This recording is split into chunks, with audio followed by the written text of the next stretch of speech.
So, all right, I'll even use my little, switch my overhead. Check this out. Bam. We have multiple angles. We can do cool stuff here. Don't mind my recording SSD over here. Just getting a local recording of this thing. All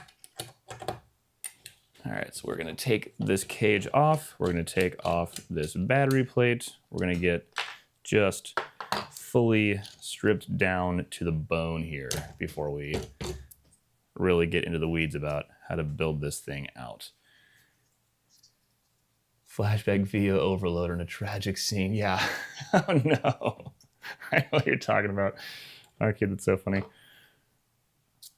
I'm glad to hear it's clean now. I appreciate the verification, everybody. Normally I'm sitting with, you know, headphones on, but today's a little bit of a different kind of setup, so we're doing demos. We're hanging out. No problem, Monkey. We'll be here doing our thing. As you can see, I've got a bunch of random spaces and junk. Since the last time I rigged this up, I have upgraded quite a bit of my rigging tools, so I won't need all this random hodgepodgey junk that's been holding this together. I have much better devices now. Also, just so everyone is aware, there is, most unfortunately, Condor Blue did not make a cage for this particular body. They did make one for the original Pocket 4K and the Pocket 6K Pro, and then this came out just before the Pixis. So Condor Blue, I think, just kind of jumped straight to making the Pixis cage, which is also awesome, and we'll do a future video on that. But basically, the fact that the Pocket, I guess it's not a Pocket, the 6K full frame Pocket style, not Pocket body, this thing doesn't actually have a cage by Condor Blue. So though I do prefer Condor Blue cages far and away, I've actually, you know, I've been to the studio, I've helped them with some stuff, and I've had a chance to actually talk to, you know, their developers and be involved. So I know what all goes into their development. So like, I'm a huge fan, obviously, of their stuff. But since they never made one for this cage, or for this body, we'll have to actually just use the SmallRig cage we have here. For those of you who are interested, if you are like gear heads and want to like acquire some stuff, there is a link in the description below to all the stuff we're going to be going over here today, so you can see exactly how I've got this thing rigged up for my various productions. And we are going to start with a pretty stripped down kind of handheld sort of universal rig before we get into, you know, the nitty gritty and obviously jumping eventually into our DJI Ronin setup. So for right now, we're just breaking this down, spending some time together and hanging out.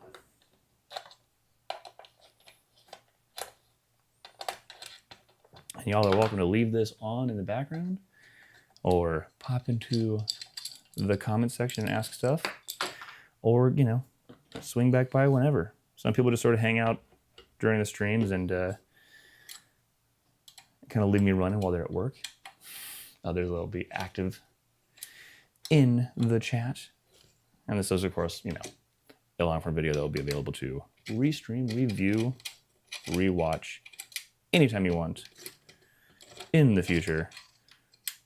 But yeah, I know that, you know, for a lot of people, the full frame 6K was a camera that didn't get like a ton of love for very long before, you know, Blackmagic jumped into the Pixis body.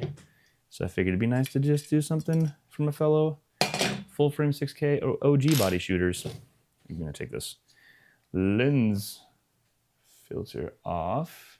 Lens filter, lens adapter. Somewhere in here I have a box of sweet lens caps. I totally do. Switch to this cool overhead camera so you guys can, you know, enjoy the camera body for 2 seconds while I grab something from the room here. But I am laved, so I can keep chatting with you guys while we're all hanging out. Nice. All right, cool.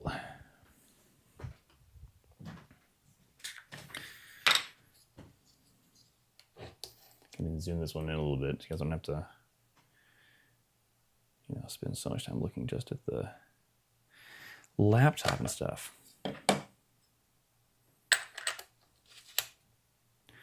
All right. We are all stripped down. All right, so to start, we are straight camera body here, nothing attached. This is as small as it will ever be. And I am not a small camera operator.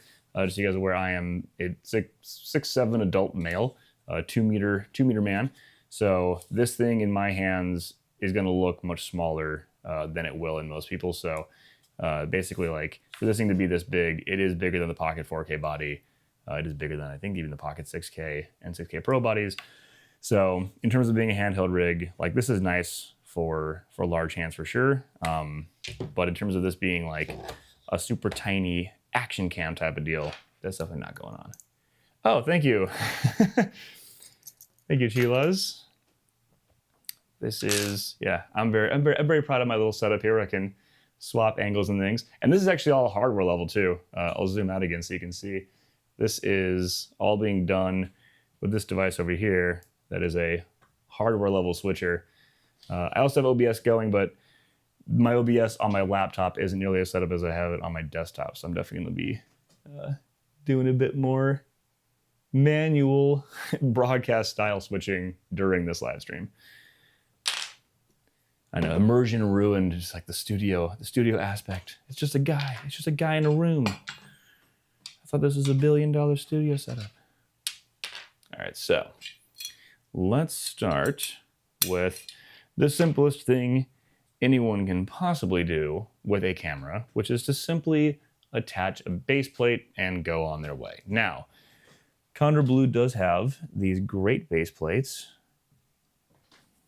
Should probably switch to this so you guys can look at a cool camera in an empty frame.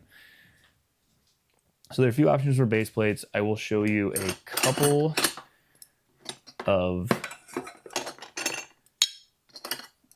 ways that I like to go about doing this, just so that you know sort of where my head's at. Okay, so sorry that's super loud with the metal. So basically, the Manfrotto 501 PL plate is the most standard plate that you're going to find on fluid video heads for different tripods. So if you stick with the Manfrotto 501 PL, this will take you pretty much all the way up until you reach like the high-end Sackler video and O'Connor heads. The vast majority of projects, the 501 plate is like the standard unless you're using like an action camera, something tiny, or a super, super huge rig. So my 501 plates are slightly longer than the standard. Condor Blue does have a standard size 501 plate. However, I like the slightly longer ones because when you have the camera set up with a lens attached, it will, with the 501 plate that's extra long, it will stick out underneath the lens and stop the camera from like sliding down. So if you've ever done this thing, or not sliding down, I guess, like if you've ever had a situation where you set your camera down and then like you put it down and the lens makes it go thump immediately, the 501 long plate will help sort of like avoid that problem. Heck yeah. Yeah, the audio. This is actually, I appreciate that feedback, Chief, for sure. This is a new mic that I'm testing out right now that I'll be doing like possibly a deeper dive on later. I just, on the video that I launched today, talking about the new autofocus firmware on this camera, it's all recorded with this mic. It's not quite as rich sounding as a proper boom setup, but my room is less treated now. So I'm picking up fewer reflections, more of just my voice without having to have as many sound panels and things up. So it does help a lot, but I'll be doing a whole demo on this guy at some point in the future, this little SmallRig audio kit, which for content creators, you'll appreciate knowing, has a little receiver that plugs right into your cell phone. So that'll be something I'll actually demo later. And I'll put a link as well in the thing below. Oh, that's so awesome. I'm so glad to hear that.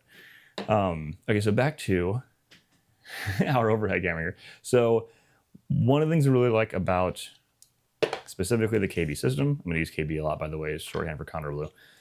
They have these 501 riser plates with access to these rails and stuff, but this plate itself can actually come off of the top of this, and then it will be able to turn literally any tripod you have that may be a rear loading, where you like have to like thread the needle and slide it in like this to get this into here. But you can instead drop your camera in on top on one side and then just press it down and it will lock into place.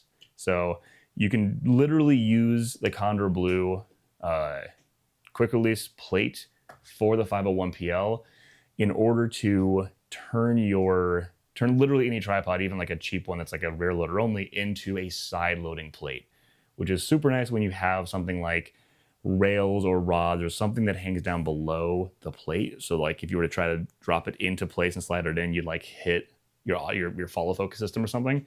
So being able to drop it in sideways and top load is so nice. So I pretty much got all of my tripods now adapted to this so that I can use it as a side loader across the board. Also, I've just verified at this point that all of my 501 plates, even the third-party ones and the extra long ones by different brands, are all the same width, so they do all fit on this particular plate. So highly recommend.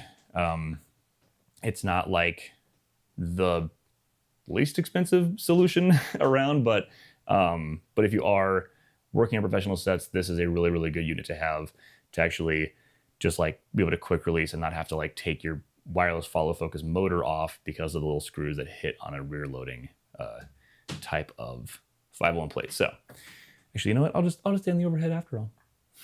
So in this instance, as I would normally just plug in or either screw on the Manfrotto one, but actually, I'm just gonna stop jumbling the words around here. Normally I would screw on the Condor Blue plate, but I do like the extra long version, so I'm gonna use this. And we're gonna grab one of our screws. So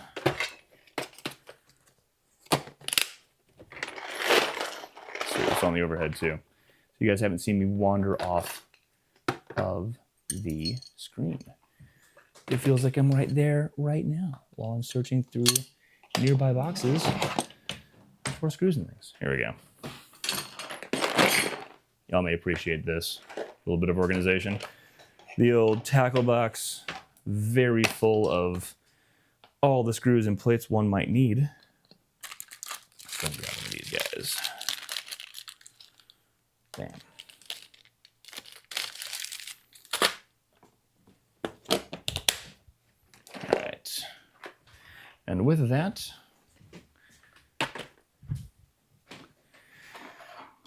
we are going to connect. Now, what is nice about this camera body is it has two holes here for mounting threads, so that when you screw this on, for anyone who's ever worked with a like mirrorless body or something, something small that actually has only one screw, when you screw this on, it's not going to like swivel on you, and it won't like tilt around on top of your tripod. So if you actually screw in both of these, it is an anti-twist that's sort of built into how you have your camera set up. So we're gonna make sure we have both of these dropped in, line them up,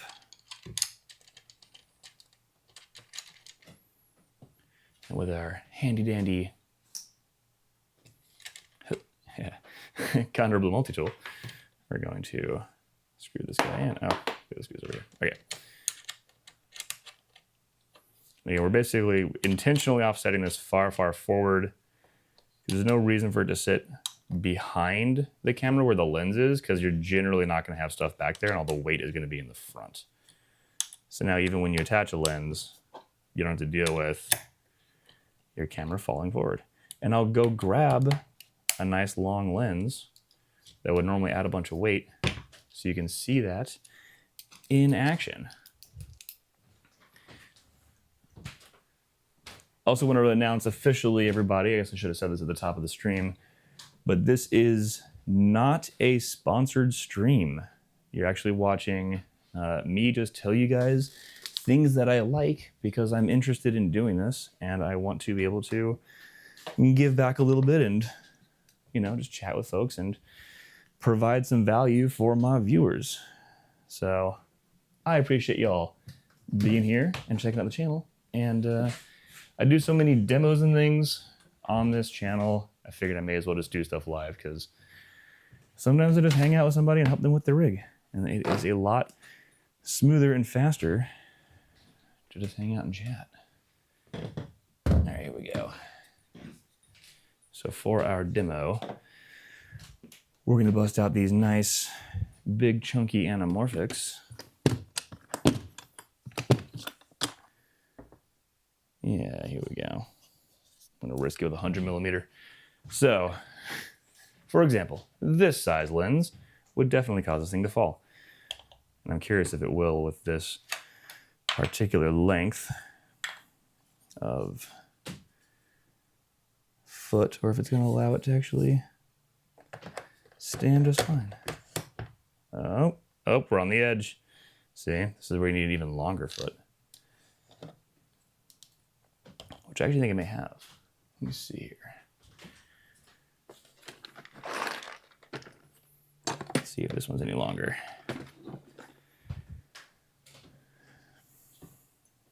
That one is a hair longer. Let's swap that out real quick. This is also why it's worth having multiple plates around, so you can do these swap outs anytime. Let's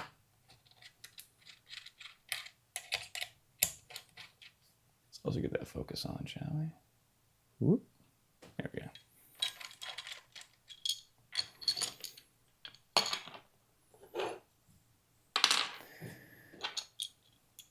I will also be doing a video later on for anyone who's interested in basically stream settings and things, because I think I've got the compression and the codecs all figured out pretty well here to have nice sharp streams. And over the last few days, I've been streaming all week last week in 4K the entire time, and even though I was getting warnings from the system saying your data rate is too low, your bit rate is very low, it actually looked quite clean. So even when I pulled it up on the screen, it was pretty much popping in at super high def. Okay, so here we go. Slightly longer plate, and now our very long lens should attach without making the whole thing fall down. Huzzah! There you go. So as you can see, now we have our camera set up here with our extra long plate, so that when you set it down, it doesn't immediately go boom and fall towards the ground with the lens, front element of the lens actually hitting. This way, if you do need to, while you're shooting whatever you're shooting, if you want to just kind of set it down on something to get a shot where maybe you can't fit a tripod, or if you're in an area where they don't allow you to have tripods, you can always set your camera down on a flat surface and actually get a straight out shot. So the slightly longer, I'll go back to the overhead cam, the slightly longer base plate, where you basically just have a little bit of a, you know, a counter for how long the lens is. This is like a super important thing that I've pretty much done across all of my mirrorless bodies, because they're so front heavy, and it just drives me crazy when they fall lens first towards the ground. So this is obviously a bit of an extreme, you know, larger, longer example. You would need an even longer foot than this if you were using something like a 7200 2.8 or a big long sports lens, or if you had like a matte box, so on and so forth. But if we're getting into that level, obviously we're talking about a lot more than just like a handheld running gun rig. So this is the simplest it can possibly be, is just the camera with your tripod plate to go directly onto your tripod. Now, if you do this, you are relying on using an internal memory card. This only has CF Express, so if you haven't already invested in that, you'll have to do that. I do recommend using an external SSD, and you will have to use rely on the internal battery and keep that thing charged, or have extra batteries in your pocket. So personally, given that this is a cinema camera and not just like a mirrorless, you know, photo video hybrid camera, I would definitely recommend doing a bit more than just this. However, if you wanted to be a little clandestine and still get really cinematic footage, I'll show you something you can do. Because obviously this system will work and the setup will be fine, but that lens may be a little bit on the noticeable and visible side. And while I don't necessarily recommend this entire kit that I'm about to attach one of the lenses from, because I will be doing a deep dive on this later, you can always throw something like this little tiny cutie anamorphic on here. So I did actually acquire the full set of the Sirui 1.6x anamorphics that are like the bigger, you know, blue flare kind of sci-fi looking ones, the higher contrast. I haven't done a full review on these just yet, and I still am working on my anamorphic video for everybody.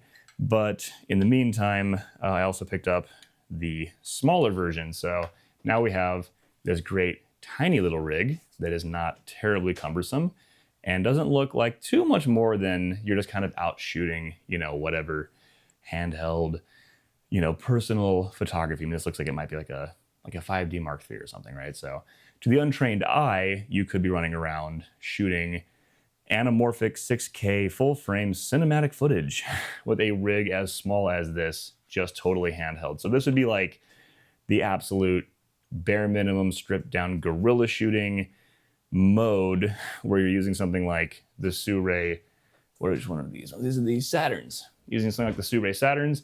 But I will say, before we run out and buy these Sirui Saturns, you'll want to stick around for sure and see when I do a video reviewing these properly. The 35 in particular has a very, very extreme pin cushioning effect on the outer edges of a full frame.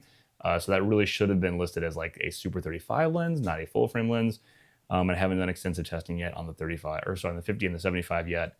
But again, that will be a whole separate video later. But the whole point is, when it comes to the tiny rigs, this is kind of like, you know, I guess probably second to the FX3, right? One of the smallest things you're going to get in terms of a full frame cinema camera that will give you this access. Welcome back, Ankit. So good to see you. And let's see here, where to go from here. Okay, so now that we know how tiny this can be and that you can get some cool guerrilla shooting with this, let's go ahead and build this out with just like a basic cage setup and some sort of like universal ways of designing this so that you can, like, you know, do more with it. So I'm gonna pop this lens back off. We're gonna put these away and we'll never speak of the anamorphics again. It's probably not true. I'm probably gonna pull these back out for some more demoing in a bit. And for right now, we're gonna get this camera back in this cage right after I safely and securely put my lenses away.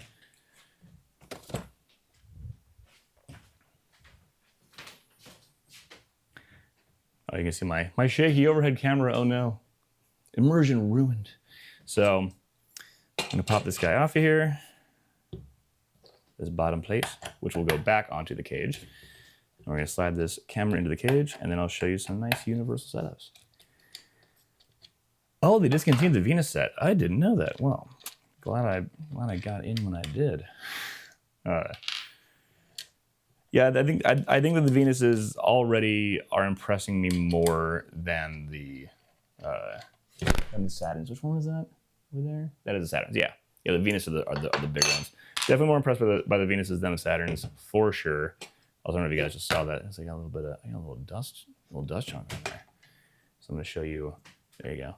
I'm actually gonna grab yet another super cool device that I love showing off, and you guys can tell me if it sounds terrible on the stream, because it does make a bit of noise, but it saves a ton of headache when it comes to dealing with dust and things, and not having to just use that like hand puffer thing all the time, and also obviously, you know, not risking canned air. I know a ton of ACs use canned air. I see union guys constantly use canned air, but realistically, like the risk of spraying chemicals if you have the angle off or someone shakes it before they hand it to you, you definitely don't want to risk canned air. And the compressed stuff in there, it's like Freon basically, like chemically burning your sensors. So I have this very cool thing. And this guy basically is a battery-powered duster. I don't know how super horribly loud that is on the stream. I hope it's not terrible. It's a bit of a high-pitched noise in person. Dogs aren't super fond of it, but it is not much louder than an actual, you know, burst of canned air going off. And it is so convenient to just charge it up on the go, and you can fly with it, which is very nice. So we're back here. Let's see on key. What do you chat? Hello, Geo Elmar. Welcome to the stream. Thanks for popping into the chat and saying hi. Let's see here. I know the Super homie. Heck yeah, Anki, you and I have like a lot of similar tastes in these things, which is really cool. All right, so we're popping this guy back on, finding where the heck our two threads are. If I even can. There we go. Let's get this guy nice and secure.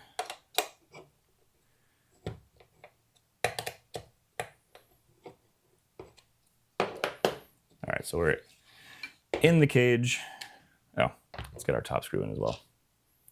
Probably want to go ahead and have our top screw also nice and tight so we don't risk anything goofy happening in here. All right, so we're now in our cage. We can start attaching real accessories and doing real things with this camera setup. Ooh, this is like a cool thumbnail. So again, for those of you who are just chiming in now or tuning in now, we're using the SmallRig cage simply because my other preferred brand, which you might know, is Condor Blue. And I'm not sponsored to say that. I just actually genuinely like their stuff.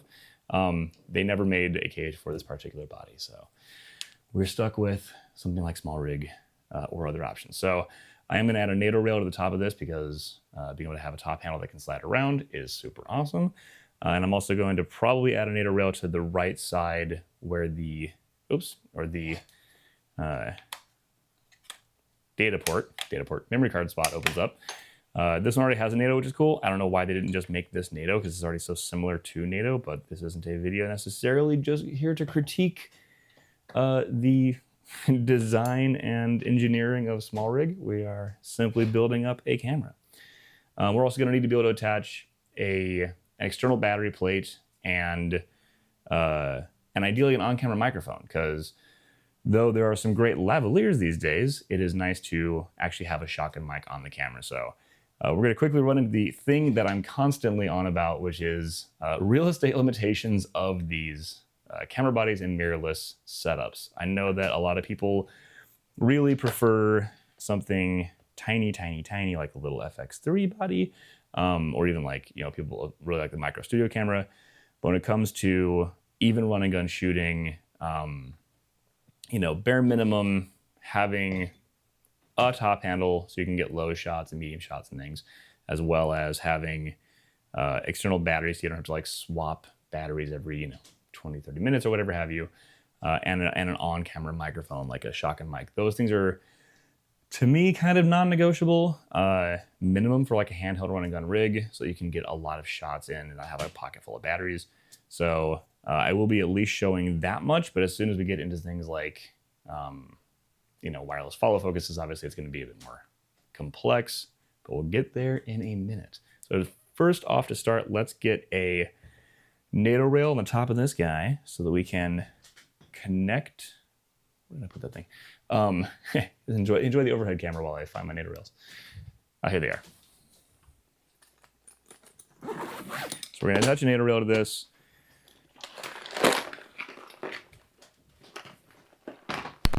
We have returned with our lovely box of goodies. All right, so let's take this NATO rail. It's just a hair. Yeah, it's about the exact same width of this and has the safety pins. We like this one. Cool. So here's our little Condor Blue NATO rail. Oh, interesting. See, this is what drives me. I'm just going to take 2 seconds here. This is what drives me a little bit crazy about some of the other brands of how they do cages. This is a perfect example. This hole here is not really a threaded hole. I don't know why this happens. I don't know why they do this, but I just want to get on my soapbox here for a second and talk about this. This hole appears to be what's supposed to actually mount to the top of the camera. These two are lined up correctly with the bottom. This hole is not lined up with the screw thread, which is why I had to put the screw thread into this secondary hole, which is not designed for this in particular. So now attaching a NATO rail, I don't have a center screw thread, center mounting thread to actually attach my NATO rail. I have to do something a little crafty or use like a slightly wider NATO rail that has multiple mounting points. So the universal nature of the rigging has now changed a little bit. And I can't just use any old center mount NATO rail. I must find one of my longer ones, which is fine because I have them. But it does mean that we have to get a little bit more, I guess, crafty with what all we have access to. I do have an anti-twist box here. Let's see if I have a NATO rail the exact right length or if I have to use one of these third-party ones again, but this would explain why I had the third-party one that I had on the top there in the first place. All right, sticking with the third-party NATO rail that we had on earlier, which is, it's fine. It's fine. So, you know, it's a SmallRig cage. Not a, you know, not like trying to be that guy throwing shade on the live at different brands, but we'll just roll with what we've got access to for our live stream. All right, so switching back to our lovely overhead and adjusting our focus appropriately for this. All right, now we just got to find where we set that NATO rail a minute ago when we were actually taking things apart. So I could like watch the playback of my own video to see where I put things. Definitely feels like Pro G2. Yeah. I mean, I'm curious. Maybe it is. But it does. Oh, no, you're right. Oh my gosh, Ankit, you're totally right. You know what? I stand corrected. I'll totally eat my words. When I misspeak, I'll eat that. That's fine. This is designed for the 6K Pro, and we're using it on the 6K full frame. You know what? That's fair. I'll take that. So I'm not above admitting when I misspoke. So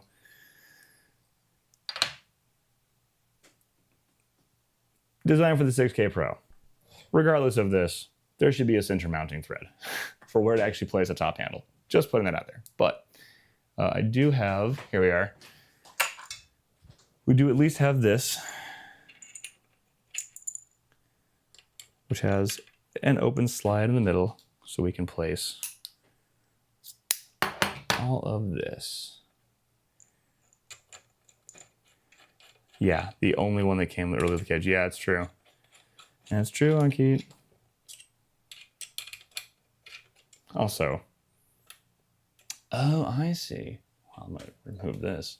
I have to ruin the immersion of this magic overhead camera that y'all can't see exactly how it's up there. All right.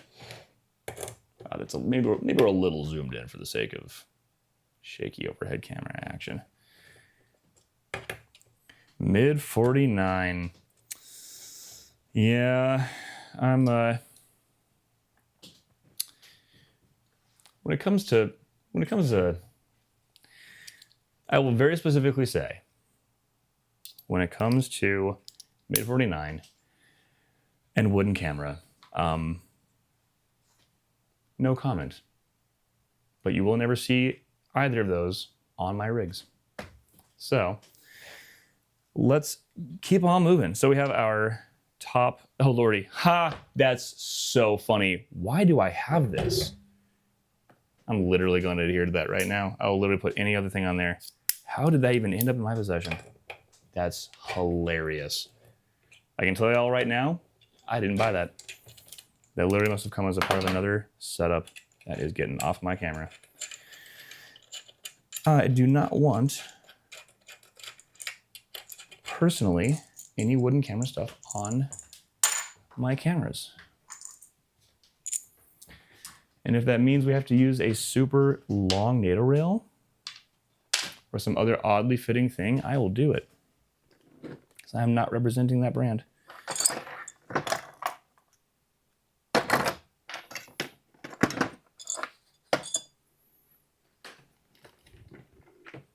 Enjoy a lovely overhead camera shot of this rig while I find a different one.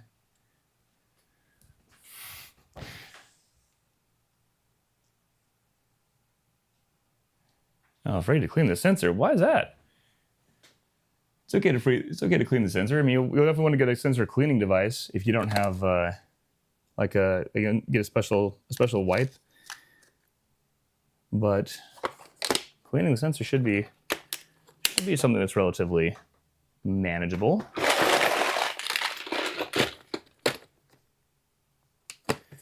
You'll get to hear me walk around this room. You can tell I'm walking too because the overhead camera keeps shaking, which is hilarious. This is a casual stream. We're hanging out. We're vibing. There we go. Ha! Not wooden camera. Much more fitting for all of the claims I'm making today. Very important.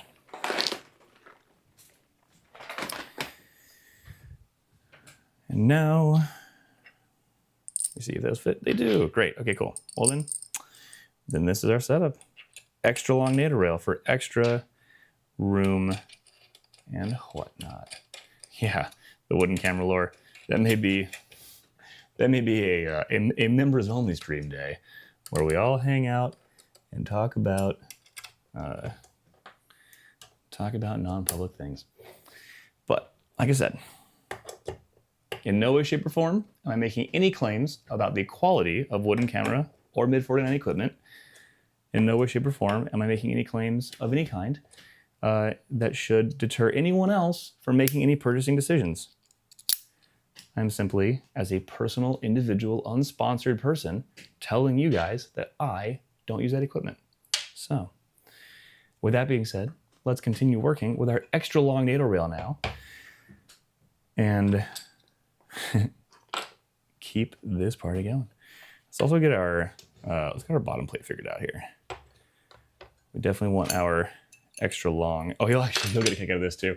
During my journey and my research on longer and longer,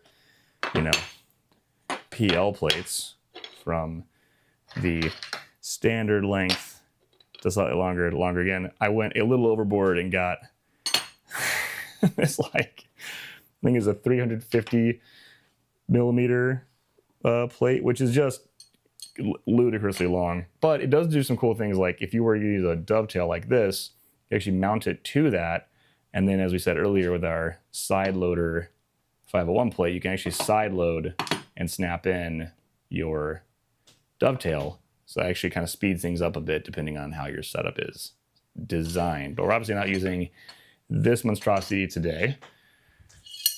Just wanted that to be on screen so y'all could see how crazy it can get.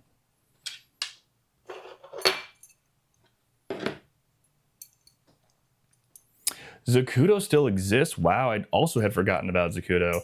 I remember everyone was very excited about their earlier phases of the EVF and or monitoring tools. And a friend of mine was like, look, it has onion layers. You can capture a still frame of your shot and have it be lower opacity and put it over top of the next shot, which is honestly very nice for match framing. If you're doing match cuts, being able to take a still frame from one clip and overlap it on another for match framing is super nice. I do kind of wish that was a standard on more of the video monitors and stuff.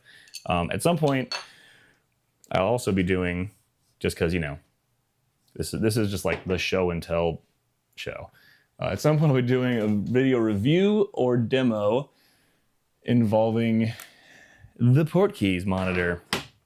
I'm an OG Portkeys guy back from the original BM7, when it was some crazy, ridiculous thing to be able to get a 2000 nit monitor for around $500 at the time. And then now, I was an early tester and adopter of their BM5. Back when, here, I'll zoom in a bit for y'all. So the BM5 first gen, maybe this is the second gen. It does just say BM5 here though.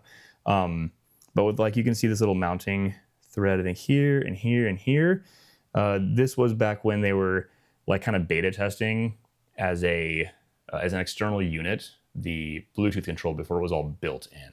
So This was part of the reason I never actually did like a full review on the BM5 or mentioned it that much to people is because like one of the things I really love about the BM7 first gen, as well as all the Blackmagic monitors, is that it does real-time cross conversion from SDI to HDMI and back. So like if you plug in an SDI feed, you can take the SDI loop out, but you also can take the HDMI out. So it becomes a duplicator and cross conversion. Same thing with HDMI in, you can take the HDMI loop out and an SDI out. So you can like use it to basically signal chain split, which is super nice. However, the first gen BM5 only had SDI in and loop out, and then a single HDMI in. So there's no HDMI loop out, which was kind of frustrating.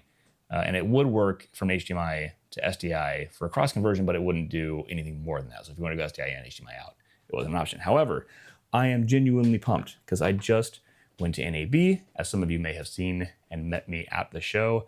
And while I was there, I actually entered their little raffle at the Portkeys booth, and I freaking won this thing, which is super fun. So again, not sponsored. I actually just won this in a raffle. But the newest version of the BM5 does have SDI in and loop out, and has two HDMIs. So or not two ins, but has the HDMI and loop out. So this now finally has what I wanted for the 5-inch version to have, which is the same, cross loop function as the BM7. And now that this is all built in, it's super nice. So this might actually get an entire video later on, but we shall see. Yeah, the built-in, yeah, actually on key, I'll show that again. This is another very good point. A 7-inch monitor that comes with a V-mount is super rare. Even 10-inch monitors are mostly still NP batteries, which is kind of crazy to me because once you're at 2,000 nits or even 1,500 nits on a 10-inch or larger monitor, let alone some of these are 25, 28, 3,000 nits brightness now, like you're gonna chew through so many NP batteries like super fast, even if you're using the F970s, which are like the super tall ones. So I've definitely started opting for monitors that will let you like attach a V-mount plate to, and that is the OG one.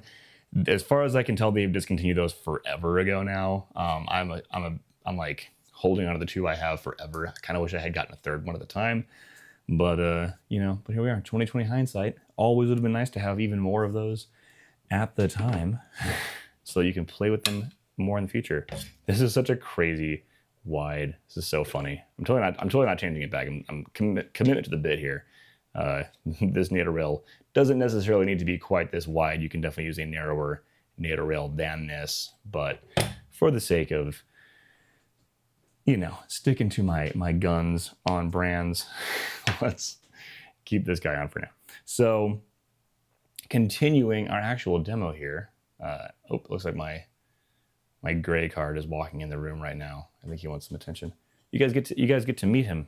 Finally, I know. Hello. Come here, little one. I got you. This is my gray card. Oh, thank you. Good job. His name is Fedark. He helps out a lot. I've been meaning to set this up and do a gag where I can actually hold him up and like white balance off of him on the screen. Yeah, you're doing a great job. Are you gonna settle in? Can I rig around a cat? That's the ultimate challenge video. Good job. Yeah, good job, buddy. He's so happy. He's the center of attention. Well, because you're cat people, because he's here now. He is a distinguished gentleman. That's very true. Yeah, you're doing great. You're doing such a good job.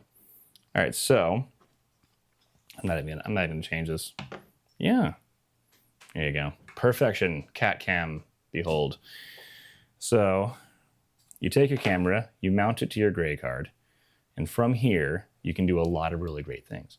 This should just be a demo. I should do a rigging a cat demo. You gotta place your lens mount anywhere you want. Make sure you get a daylight bright monitor. Yeah. So, yeah, you did a good job. So just a detour. The cool thing about live streaming, just so you guys know, is you can just kind of hang out, and you can always edit it down later So we can remove the cat part and make this a separate little piece for animal lovers. So I'm just gonna keep this going. So we're gonna make sure we get our base plate attached. Yeah, you're doing it, thank you. Yes, we're in lick mode now. Perfect, appreciate it. Yep, you're doing great. And this one is the farther away one. So I'm gonna make sure I'm gonna clean your toes on stream. You're doing great, little dude. All right, there's one, and here's two. Hi, yes, I see you. I see you looking up at me. You caught my iron, little dude. It's totally not distracting. All right, come on, dude. Here we go. All right, so base plate attached. Once again, committed to the bit, you guys. I'm sticking to it. Y'all are going to tell me in the comments to get rid of him. Some commenters like, hold on, wait a minute. Some commenter pops in and is like, I'm allergic to cats. Get him out of here. It's making me sneeze just watching this video. Oh my gosh, he's shedding so much. That's all right. Fortunately, I am the rental house, so I won't be charging me a fee for cleaning the animal fur off of this stuff. I know, I see you. Your eye contact is just intoxicating, little man. Oh, I'm off center. That's so funny. I use the, that will be relevant later on, in fact, and I'll show you why I ended up a little bit off center here. This is a totally normal and healthy thing to happen, just end up off center with your attachments. So Pepsi K, the reason for the BMCC6K over the Pixis is because, one, I will be doing Pixis later, for sure. And two, they're just, I mean, I feel like there kind of just isn't enough active support for BMCC6K owners. And a lot of people do still have this camera. I mean, when the autofocus first came out for this, for these like pre-beta firmware things, a lot of 6K full frame owners were like, thank goodness, finally something we get a little priority on our camera. And I think that hearing that and seeing that a lot in the sentiment in the comments, I definitely like feel that, being like, I made this investment in this particular piece of gear and I wish there was a little more support for my stuff. So I will also be doing a full Pixis breakdown video and full Pixis rigging as well. It'll be a pretty casual hang, as you can see here, so you can sort of tune in whenever. But also, my very good friend Ankit here, Ankit, don't go and get canceled now and make me regret saying that, but because the internet's crazy. But Ankit has been present on a lot of these, a lot of my videos and streams, and he has been very involved. So at the end of last week's streaming, I asked him which camera he's got, and he verified that he does in fact have the Cinema Camera 6K full frame. So I said, you know what? I will start next week with a rigging video and a rigging live stream for this particular camera. So a lot of answer for your very simple question, which doesn't necessarily need to be quite that long, but now you know in detail. My goodness, cat, you're shedding. Buddy, you're doing a great job. Good boy. Okay, so I will show you this in the overhead here. So we have this mounting here.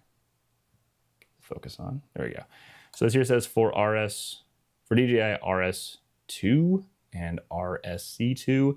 Realistically, that's just center of gravity for pretty much any Ronin setup. So when we actually do our RS4 Pro build up towards the end of this stream, I will be using these mounting threads and actually sliding that thing over so that we're still centered in terms of the weight.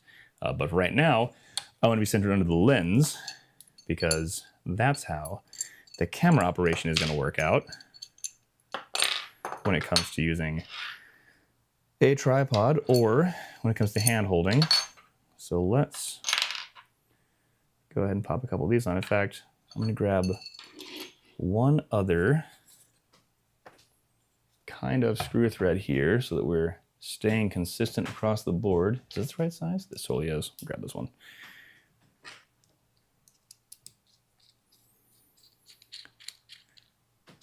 And Keith says, it is such a strange camera to own, to be honest. I feel like I was going a bit nuts initially when I acquired it because people groaned when the camera body returned. That's so funny. Yeah.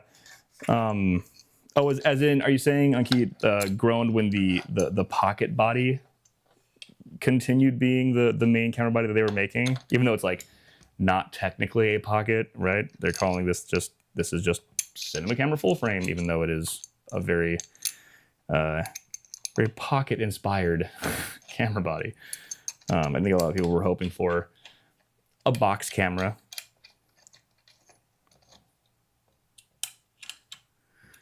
I don't mind it though. I really do like having, because I do a lot of, you know, guerrilla shooting and or like documentaries and stuff.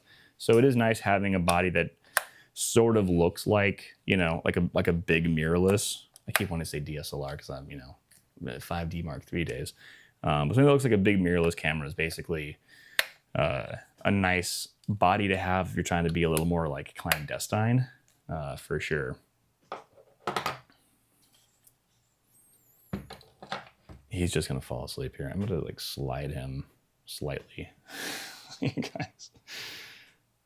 All right. Yeah, it's just lower half cap. I'm just gonna rearrange you a little bit here. Good job. Okay, so we have our baseplate on, we have our NATO rail, so now we can attach a top handle, which normally I would simply attach a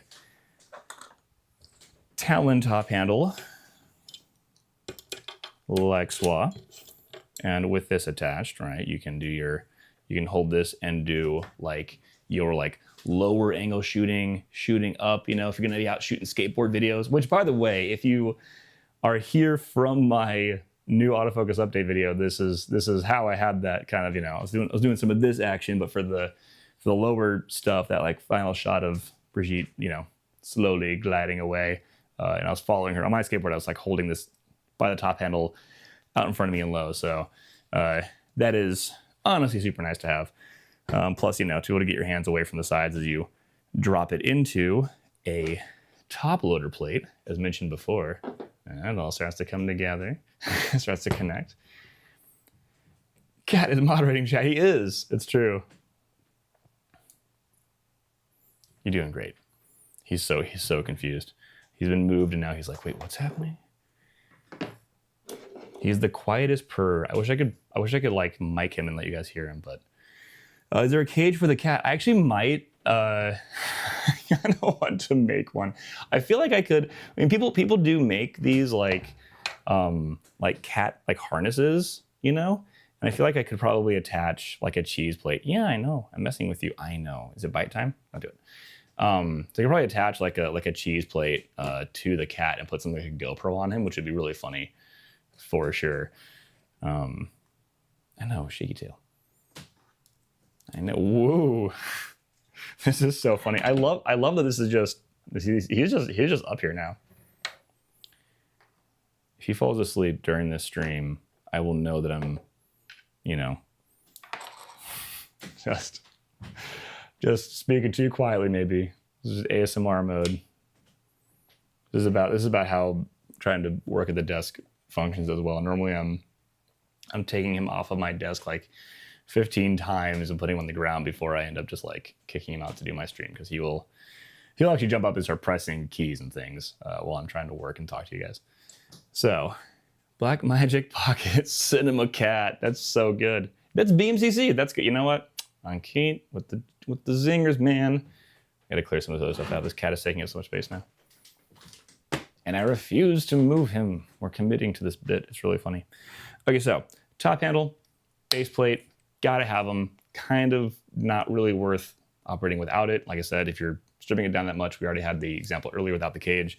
And you know, tilting monitors, nice to have with like those low shots. If you have a tilting monitor, then why not? Be just set up for it. So now let's get into adding things like our battery plate. That's gonna be super important.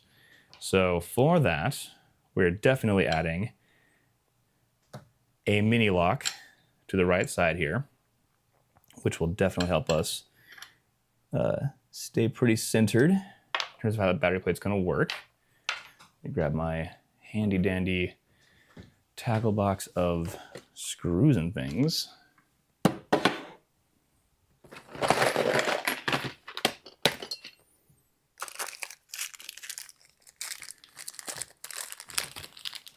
Just another friendly thank you to everybody who's hanging out here today, checking out the stream.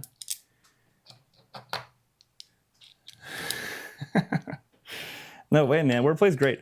I really like the concept that like puns cause people to groan for sure. But if you speak multiple languages and you're able to make puns in multiple languages, then it means you really have a grasp of how those languages function. So like, I used to groan at puns until I became an adult and realized, as an American, I'm totally spoiled and didn't have to learn a second language to interact with people around the world. So I now speak one language really well, a very small amount of German, and wish I knew more languages. And everyone else that I know that speaks multiple languages, I'm like super envious and impressed. Let alone if someone can make a pun in English as their second language, I'm like, oh, that's so cool. But even so, Ankit, your zingers aren't even like puns. They're nice. They're good. I like your style. For anyone who's not like monitoring the chat, they're just like, man, this dude's just like talking to somebody. All right, so this guy is here, and let's grab our super cool best ever battery plate, which I'm so excited to use. And I totally grabbed, and I'm totally very organized for you guys. We're gonna grab a battery plate. Here we are, which is also a very, very good power distribution hub. This is the Condor Blue Mini Pro V-mount plate. I don't know if it's mini. It's a Pro V-mount plate. They have Pro V-mount and Pro Gold mount. Anyone who is a broadcast and or union guy, you know how much battery plates can cost, even just like basic ones that attach straight to your camera and have like, outputs and stuff, even just like a couple of D-tap outs. And the fact that this is, I'm just kind of like, again, not sponsored, literally just a fan. I was fortunate enough that when Condor Blue announced this and actually first released this was when I first did some work with them as a company, but I am presently not an employee. I'm just a fan of their stuff. So letting you guys know, this is not like a sponsorship shilling channel situation. I'm genuinely just pumped about this thing. And I feel like more people should know, especially broadcast and union guys, because for this to be an all metal plate that has lots of power outputs and the ability to switch it off with a master kill switch so you don't phantom drain your battery, for this thing to be like only a couple $100 is crazy. So you can have this instead of a separate power distribution depending on how many accessories you're attaching, and it just freaking works. So I'm gonna switch back to the overhead. I'm gonna take off the mounting thing here, and we're gonna put it on a mini lock and attach it directly to our rig, which will be super nice.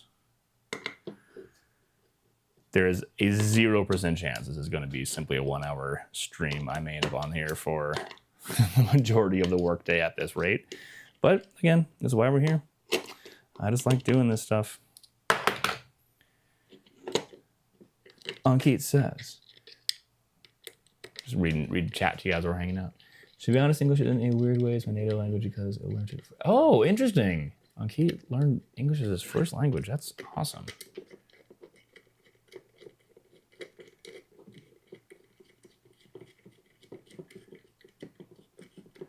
Oh, okay. Pepsi K. Sorry, I never answered your question from earlier about the not continuing the Pocket series. So that's a good question. I think that now I am an ambassador of Blackmagic, and so and a huge fan. So do understand that what I'm telling you here is like, this is not me. I don't know any inside information about this. I'm just going to be speculating as a fan and a shooter. But I think that Blackmagic hasn't necessarily discontinued the Pocket series. Why they didn't call this a Pocket, I'm not super sure. Instead of just like the 6K full frame Pocket, because it's not like not having neutral density filters made it not a pocket, because the 4K and the OG 6K and the 6K G2 don't have built-in NDs. But, and it's not like any of the pocket bodies were ever really cameras that could fit in your pocket, especially or even the original with a lens attached couldn't. So, you know, it is what it is. Don't go unplugging stuff. Okay. So anyway, I don't know that they discontinued. I just think that between, I mean, for all intents and purposes, this is a pocket body. Between a full frame 6K and the 6K Pro having neutral density filters built in, I feel like the pocket style bodies are pretty set to go. I'm not sure about the actual hardware and processing power inside of this, and I do know that when it comes to the Pixis, it does have that like same kind of fan system as how the Ursa Mini was. Like a lot of the inside of the body is like heat vent, and you know, like a heat dissipating stack with a fan that blows air through it. So I don't know if they can get the same cooling in here for something like a 12K sensor that they can get into the Pixis and the Ursa Cine bodies. But I do know that his body. I have a monitor down here, by the way, that I can see my overhead rig for when I'm doing stuff, and he sees my hands on that monitor. He's like batting at the screen. A play-by-play, but you can't quite see that in the wide. It's like just outside of here. So anyway, so yeah, I think that if they had another tool or another, I guess not tool, if they had another sensor, another like body type that they were releasing, I could see the pockets being revisited personally. But I think that, you know, there was so much attention and desire for the box style body, and I think the Pixis has been probably super successful for them, in addition to like what the Ursa Cine 12K and 17K are now in terms of like what those cameras are capable, and the image quality is just like outlandish. And the refresh rates are awesome because, you know, you can't shoot 120 frames a second or more if your sensor doesn't refresh fast enough. So it does, the refresh rates on the sensors are fast enough that you really don't see the rolling shutter issue with those. So I don't know. I'd be curious to see if they do have another pocket style body come out in the future. But I mean, as of right now, I feel like the industry and the market, there's a lot of expectation of shooting 6K for 4K outputs, but I just don't know until like 8K is a standard. Maybe they'll revisit it with maybe like an 8K sensor for this. But again, I'm just speculating. Until 8K is a standard, I don't know that they would need to revisit the Pocket series. But yeah, for now. Oh yeah, the Nexus G1. That someone actually recently, I was talking to someone about this kind of recently on Keat. The Nexus G1 definitely, yeah, the Pixis might have been a response to the Nexus G1, but given how quickly the Pixis came out, I think after the Nexus G1, like picking up any amount of momentum or even the announcement, I still feel like the Pixis was probably in development before that happened, but hey, who knows? Maybe it is a response. Maybe because there was so much interest in the Nexus G1. I will say, from a development standpoint, the Nexus team definitely could have gotten that camera ready to ship and or like their Kickstarter done sooner. Because as soon as the Pixis was announced, especially at the price point it was, as a 6K full frame camera in a box body for like $3,000, I was like, oh, the Nexus project is probably not super jazzed about that, because a lot of people were like, well, yeah, why wait for that to be ready to ship when I can just get my Pixis now? So, all that being said, let's throw a mini lock plate on here.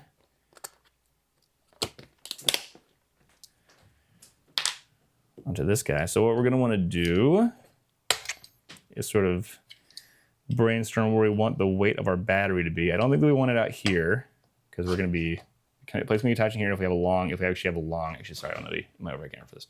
So if we're going to be using this to putting mini lock on, right? Then we're going to be putting this guy out here. And if we did want to put a longer battery on, it's going to hit the handle or be awkward. So, and if we put it on this way, that is also an option, but a longer battery is going to stick way out here. So probably want to have it like this or like this. And I'm going to go with, I'm going to go with forward. Oh no, wait, I kind of want easier access to these buttons. I'm going to put it this way. So I'm going to attach my mini lock here on the right side next to my cat and my assistant here. Oh, he's just passing out now. He's done for. He's done for, y'all. Kitten is going down. We're about to have a fully asleep cat on stream.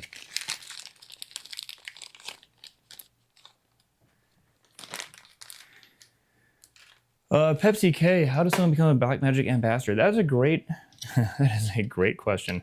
I feel like it's, you know, I kind of feel like it's who you know. As far as I'm aware too, it's like, I may be using the term a little, I don't know. They don't really, it's not, the Blackmagic ambassador thing, as far as I'm aware, there's not like an official like place to sign up for that. I may be corrected soon when I do a little Google searching or someone in the chat lets me know. But I actually, when I first started getting into Blackmagic stuff, I got in at the 2.5K. When the Ursa Mini was released or announced, I actually invented a product for it that was an SSD to CFast bridge, so people could use external SSDs to record internal RAW to an external SSD, which was basically the precursor for why there is now external USB-C direct SSD recording. And like back then, the memory cards were super expensive. It was like $1,300 for a 64 gig, which would shoot like 3 minutes of footage at max resolution. So I kickstarted that product. That's how I got connected with the guys at Blackmagic. I was pretty open with my development with them. I shared a unit with them, you know, and I've kind of been in touch with those guys ever since then. So between being an owner of Blackmagic stuff, being an independent developer of external accessories, and basically like being pretty openly like a pro Blackmagic guy while building my company and doing a bunch of short films and stuff, I've just kind of like gotten deeper connected with some of the guys at the Blackmagic company. So I guess to become an ambassador is to like, I guess just be an ambassador, be a person who is like pro Blackmagic, very public about it, like helps educate other people. If there's something you can do to, you know, bring people up into the ecosystem and understand how to like use the equipment better, I think that that's obviously a major part of it. Because yeah, it's not like we get like a badge that we can like iron on our shirt that's like, I'm a Blackmagic ambassador. You just become a guy who is known in the community. And obviously going to events like NAB, Cinegear, the IBC, I think it is, in Amsterdam, you know, go up to their booth and talk to them and share what you're up to and see if you can, you know, see if you can connect with the guys. But they are sort of hard to have like standard just like creator relations, because they're a huge company and they're like, in terms of independent filmmakers, like I don't think anyone's not aware of Blackmagic, so they're not like, I think as a company, I'm just personally musing here because this is nothing official, but like as far as I can tell, as a company, they're not like hurting for exposure. So it really is just about like being a person who actually is like supporting the community and helping be a part of the whole process, and educating folks on how to do this stuff. So and obviously I had a bit of a leg up when I started, because I actually, keep scratching, everyone got to see your eyes for a second. It was nice. Yeah. Oh, good boy. But yeah, basically like I had a bit of a leg up in terms of getting connected to the guys and becoming an ambassador of the brand, because I invented a product that I sold 1,000 units of that thing. So I happen to know that Blackmagic sold 1,000 Ursa Minis they might not have otherwise sold to people who weren't going to buy CFast cards at the time. So I do think that probably helped me get kind of like my foot in the door. So yeah, hope that helps answer your question without being too like vague. Let's see here. This is gonna go like this. So I'm gonna attach it like that. Cool. All right. So also, if you guys haven't used these before, highly recommend you take the time to learn about this. These are the anti-twist, also known as the locating pins, these little pins drop down into these little mounting holes here. And when I was working for a short time at the Condor Blue headquarters, I would very frequently walk people through how to actually set that up and use it, because a lot of people do not use those anti-twist threads when they're building out their rigs, and everybody should be using it, because it just, like, even before screwing this in, it already can't twist or rotate. And once you screw it in with those anti-twist pins in place, this feels like it's like it was manufactured attached to the thing.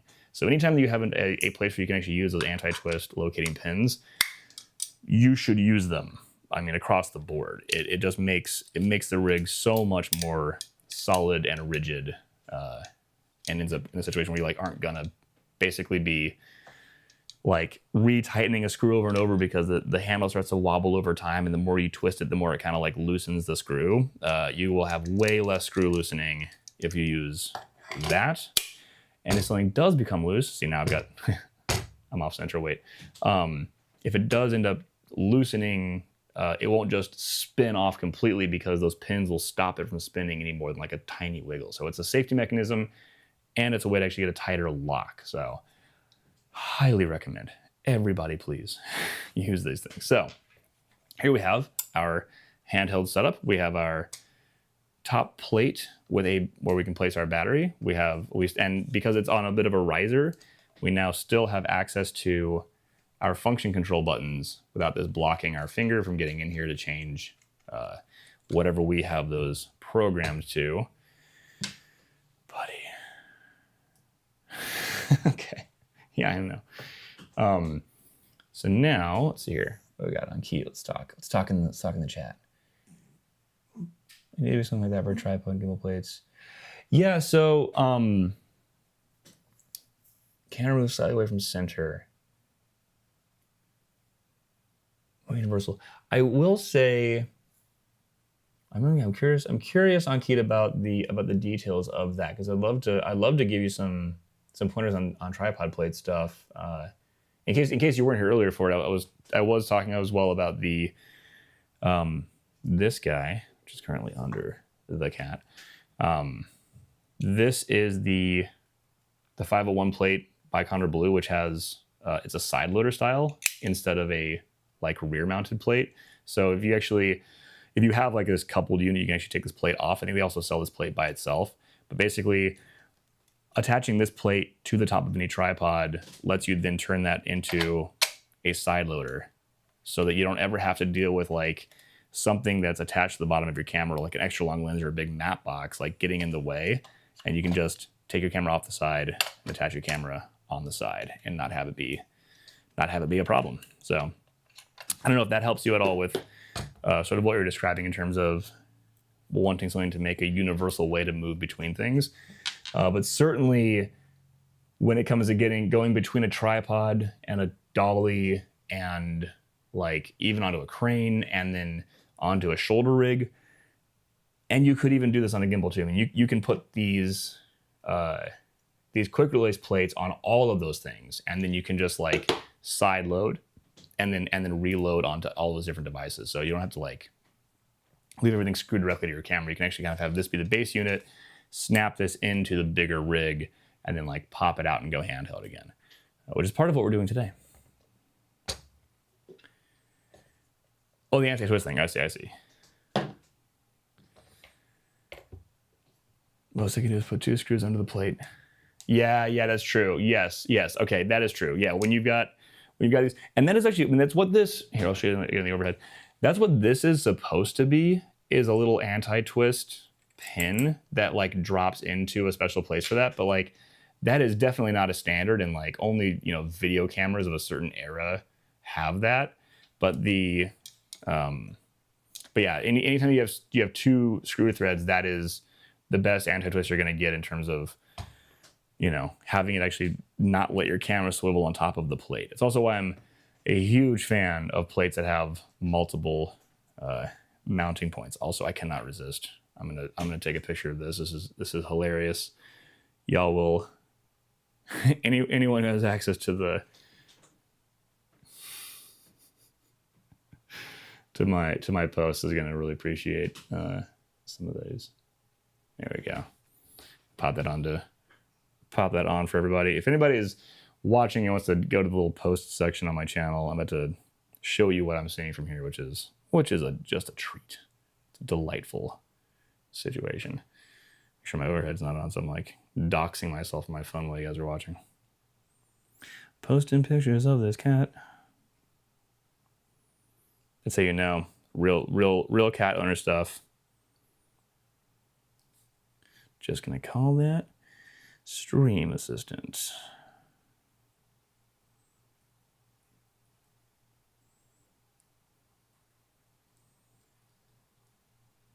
Done. All right, there y'all go. You can enjoy. Take a look at this lazy lump. Okay, so when you are popping batteries onto this, first of all, we'll need a power cable.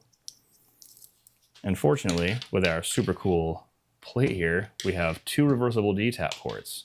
So if it's more convenient for the cable to go this way, you can plug it into those 2 and leave this pin open. And if it's more convenient for the cable to go this way, you can plug it into these 2 and leave the other pin open. So these are fully reversible plugs for whatever is your preferred method of managing, doing your cable management.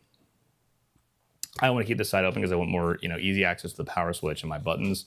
This side, I don't mind having the cable on it. And then I'm gonna wrap it. I love wrapping a cable.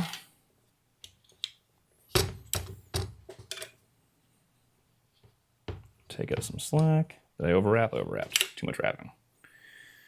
Too much wrapping, y'all. All right, so then pop our power in.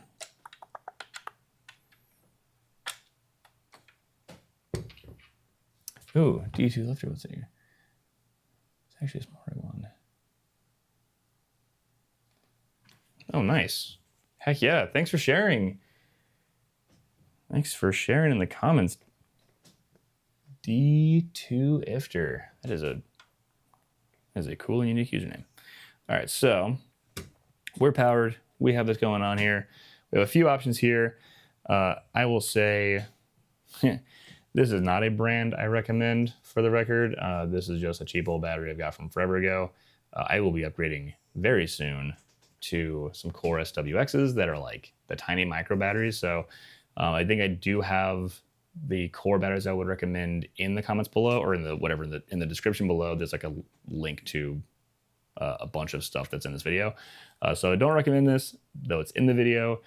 But if you are looking for small batteries, there's definitely one by Core that's like still quite affordable that is better than this guy. But thanks to the micro batteries and how small this plate is, we have a handheld rig that isn't too terribly large. We have power distribution and output. So if we now want to attach an external monitor or a wireless kit or anything, even something that takes USB-C power, this power plate has a distribution built into the actual plate itself. So there shouldn't be any issue in terms of like now getting additional power out to any other accessories that you attach to this. There might be some slight, oh, okay, now we're pressing keys. He's done it. He's getting kicked out now. Go ahead, buddy. Good job. You were good. So you could arguably get a slightly smaller plate than this, or just a V-mount, just the lock itself to attach to the rig somewhere. But when it comes to actually distributing power out to multiple accessories, you're gonna want something that's either a separate power distribution block, which takes up way more space, or you're gonna want a plate like this that has power distribution built into it. And part of why I really like this setup rather than having like a battery that has like a DC out and USB-C out and like other things directly attached to the battery, is because when this thing drains and I need to swap it, I don't have to unplug a bunch of things, take the battery off, put a new battery on, and replug a bunch of things. You leave everything plugged in to the distribution hub that is also the plate, and then you just pop the battery and put a new one on, and you're good to go. So those of us who know from working on set, it is super critical to be able to move very quickly.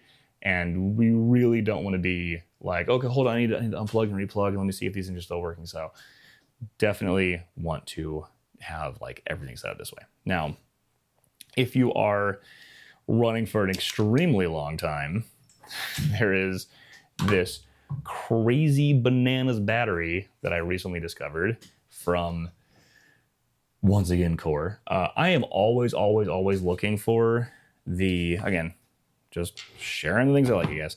I'm always looking for the biggest, chunkiest battery that I can get in terms of like, not just size, but actual capacity. This is literally the same size as the camera. It's amazing. But in terms of capacity, I'm always like, I always want to see the highest capacity battery I can get, while still trying to stay around the like $1 a watt range. It's kind of the sweet spot, I think, in terms of batteries. Like if you can get $1 a watt, cool. It's gonna cost $2 a watt, that's fine. Part of why I'm big on brands, and I don't personally use a lot of Anton Bauer stuff. I mean, I work with it on union sets. I work with a lot of ACs who have to deal with that stuff. Again, no shade to Anton Bauer here publicly on the stream, but like, I personally don't invest in that equipment, because when it comes to just like the raw specs of what the batteries do, I think that there are better deals out there. This particular battery at 360 watts, 360 watt hours is literally like a $400 battery. So it's right there at that cusp of like $1 a watt. But the craziest thing about this one is that it claims on their website that this can do up to a 24 amp draw, which is so insane. You could literally use this to power like 120 volt wall outlet. So like, if you were in a situation where the size of this rig and the weight of it wasn't an issue, like if you're attached to a tripod or a dolly all day and you are using this particular setup rather than something like an Ursa Mini or a Pixis or whatever have you, this thing on a basically 36 watt camera will last for 10 hours. And you attach a ton of accessories to this as well, you're pretty much gonna only swap this thing at lunch. So when you have a single battery that can go on your camera, and yes, this is massive. This is a ridiculous, totally insane setup that one might do. But in terms of not having to swap out your batteries or have any downtime throughout the day, the thought of being able to put one battery on at the top of the day, and then at lunch, 6 hours in, you take it off, and at the end of lunch, you put a fresh one on, and you've effectively never swapped batteries the entire day. That is a crazy, wonderful experience that every time I've done that, producers and directors have been like, dude, you've never swapped this battery. And they'll even ask like a few takes in, like, should we do a battery swap? Because they're used to people having like 60 to people having like 60 to 90 watt hour batteries, especially if they're on like a shark fin type thing where they're like every few takes, I mean, it really just feels like every 30 minutes to an hour, they're like, battery swap. Okay, get the lighting in place. Okay, the lighting's good. Okay, wait, battery swap before we hit record. And I'm just like, it drives me crazy on set when people are swapping batteries because they're using 60 to 90 watt hour batteries and they're swapping them that often, versus again, just having one giant battery that lasts you until lunch. And even on a big camera, you maybe with like a lot of accessories on something like an Ursa Mini, a Pixis, Ursa Cine 12K, maybe you're like in slow, it might take a ton of juice. But basically, you might swap once before lunch. The lunch swap no one feels, and then one swap again halfway through the latter half of the day. So to have a camera like a big camera that you're only doing basically what feels like 2 swaps the whole day, that is a extremely cool experience. So if you can deal with the weight, a huge battery like that, game changer. I'm a huge believer and firm supporter of the extra long-lasting giant batteries. Yeah. Anki says, yeah, his Switch 220 is very much like that as well. Also, just like the Apex, quite heavy. So it is a weight concern. Again, at my size and height as a 6'7" guy, that weight isn't a big deal to me. These things don't feel heavy or large to me. But if you are not a awkward, gangly giant like I am, you may want a lighter rig. So not for everyone, the giant battery. But I do recommend trying it out. Definitely worth checking it out. Okay, so we have power, we have top handle, and we now would like data. However, because these memory card standards have changed so many times, SD to CF Express to CFast to, SD to Compact Flash to CFast to CF Express, and heaven forbid you get the wrong one, CF Express Type A or Type B for your camera. I'm not crazy about chasing different memory card standards over the years and over time. I prefer to just stick to like the external SSD. I've been rocking that ever since my Addix E2S product that I made for the Ursa Mini. So like basically the fact that we can do external USB-C recording is such a game changer, and I love it so much. So I will show you how I would set that up. Right now we have this lovely cold shoe here, and I have a mini lock rigged up to a cold shoe. So we will attach that here. And now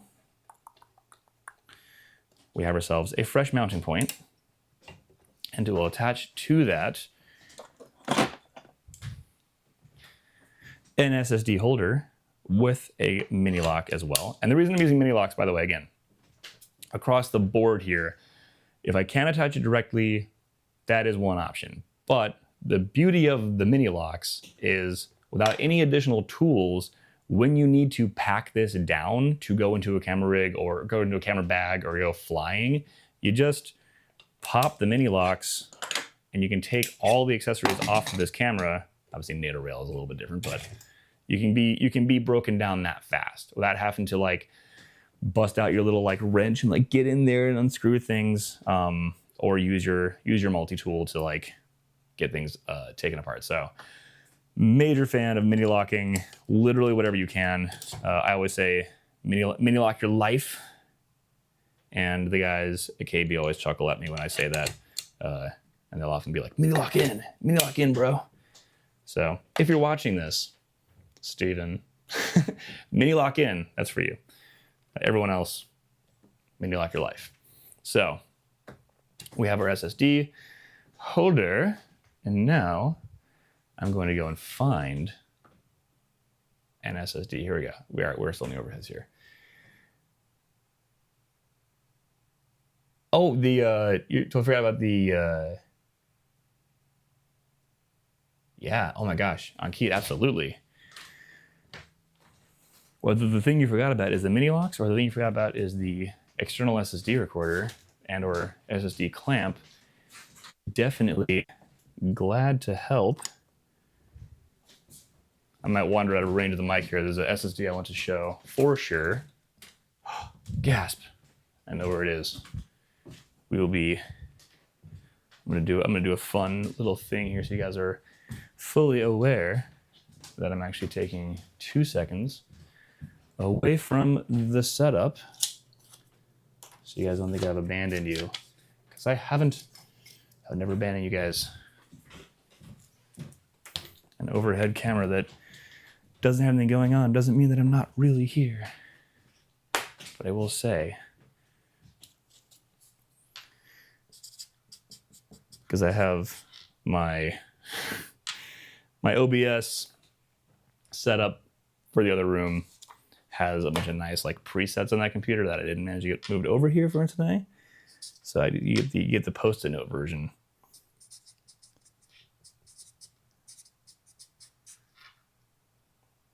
Oh, the EVSF extension, right.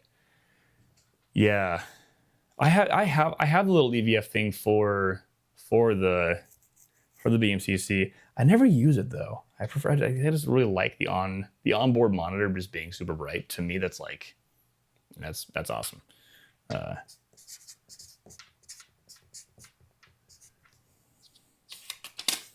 Bam. All right, killing the audio for just a moment. I'll be back.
And we're back. So for our external SSD today, we've got this lovely little SanDisk number.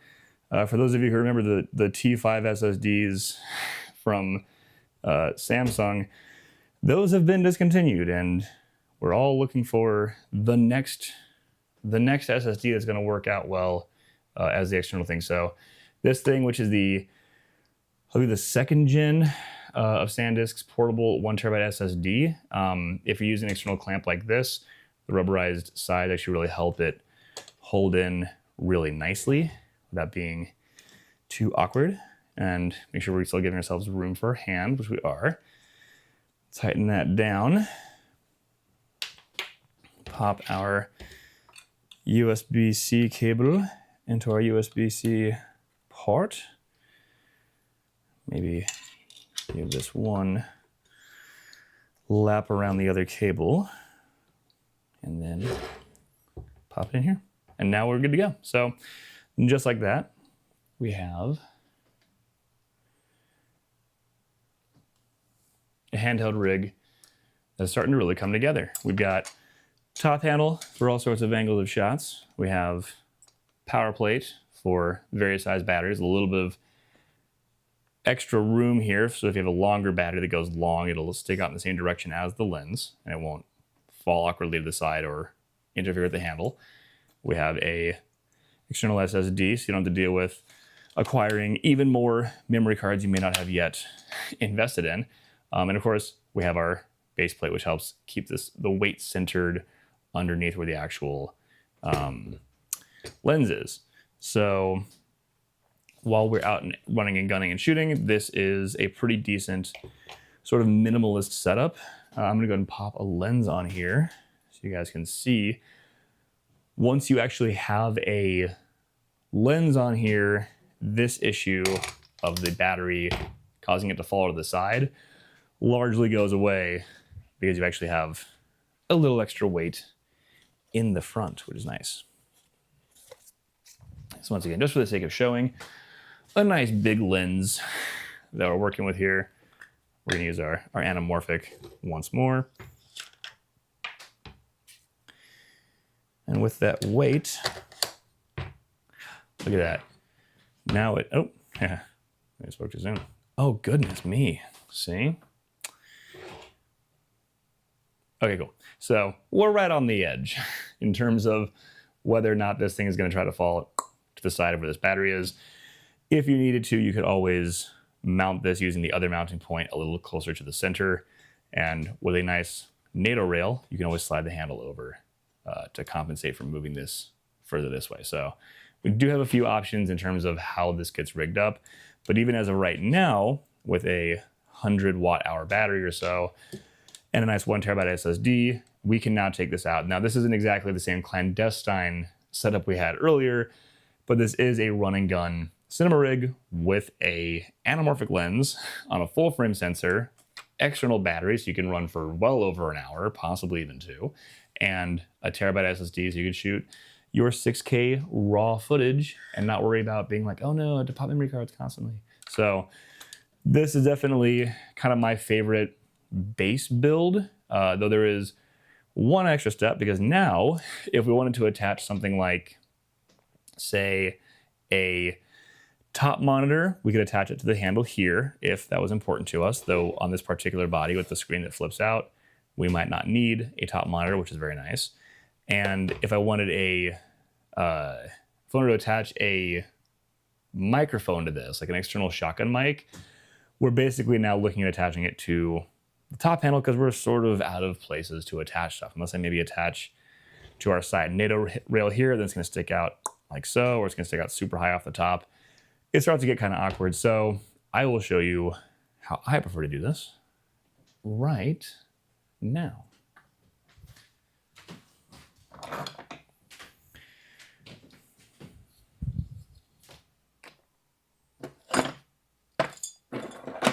So because we need a top handle anyway, as is my firm belief, we can completely remove and replace our Talon handle with the handy dandy USB-C recording SSD top handle, which also takes a different kind of SanDisk SSD, the Pro Blade, which right now I have a 2 terabyte here one now. But yes, this is the SanDisk Pro Blade SSD, which slides directly into your top handle.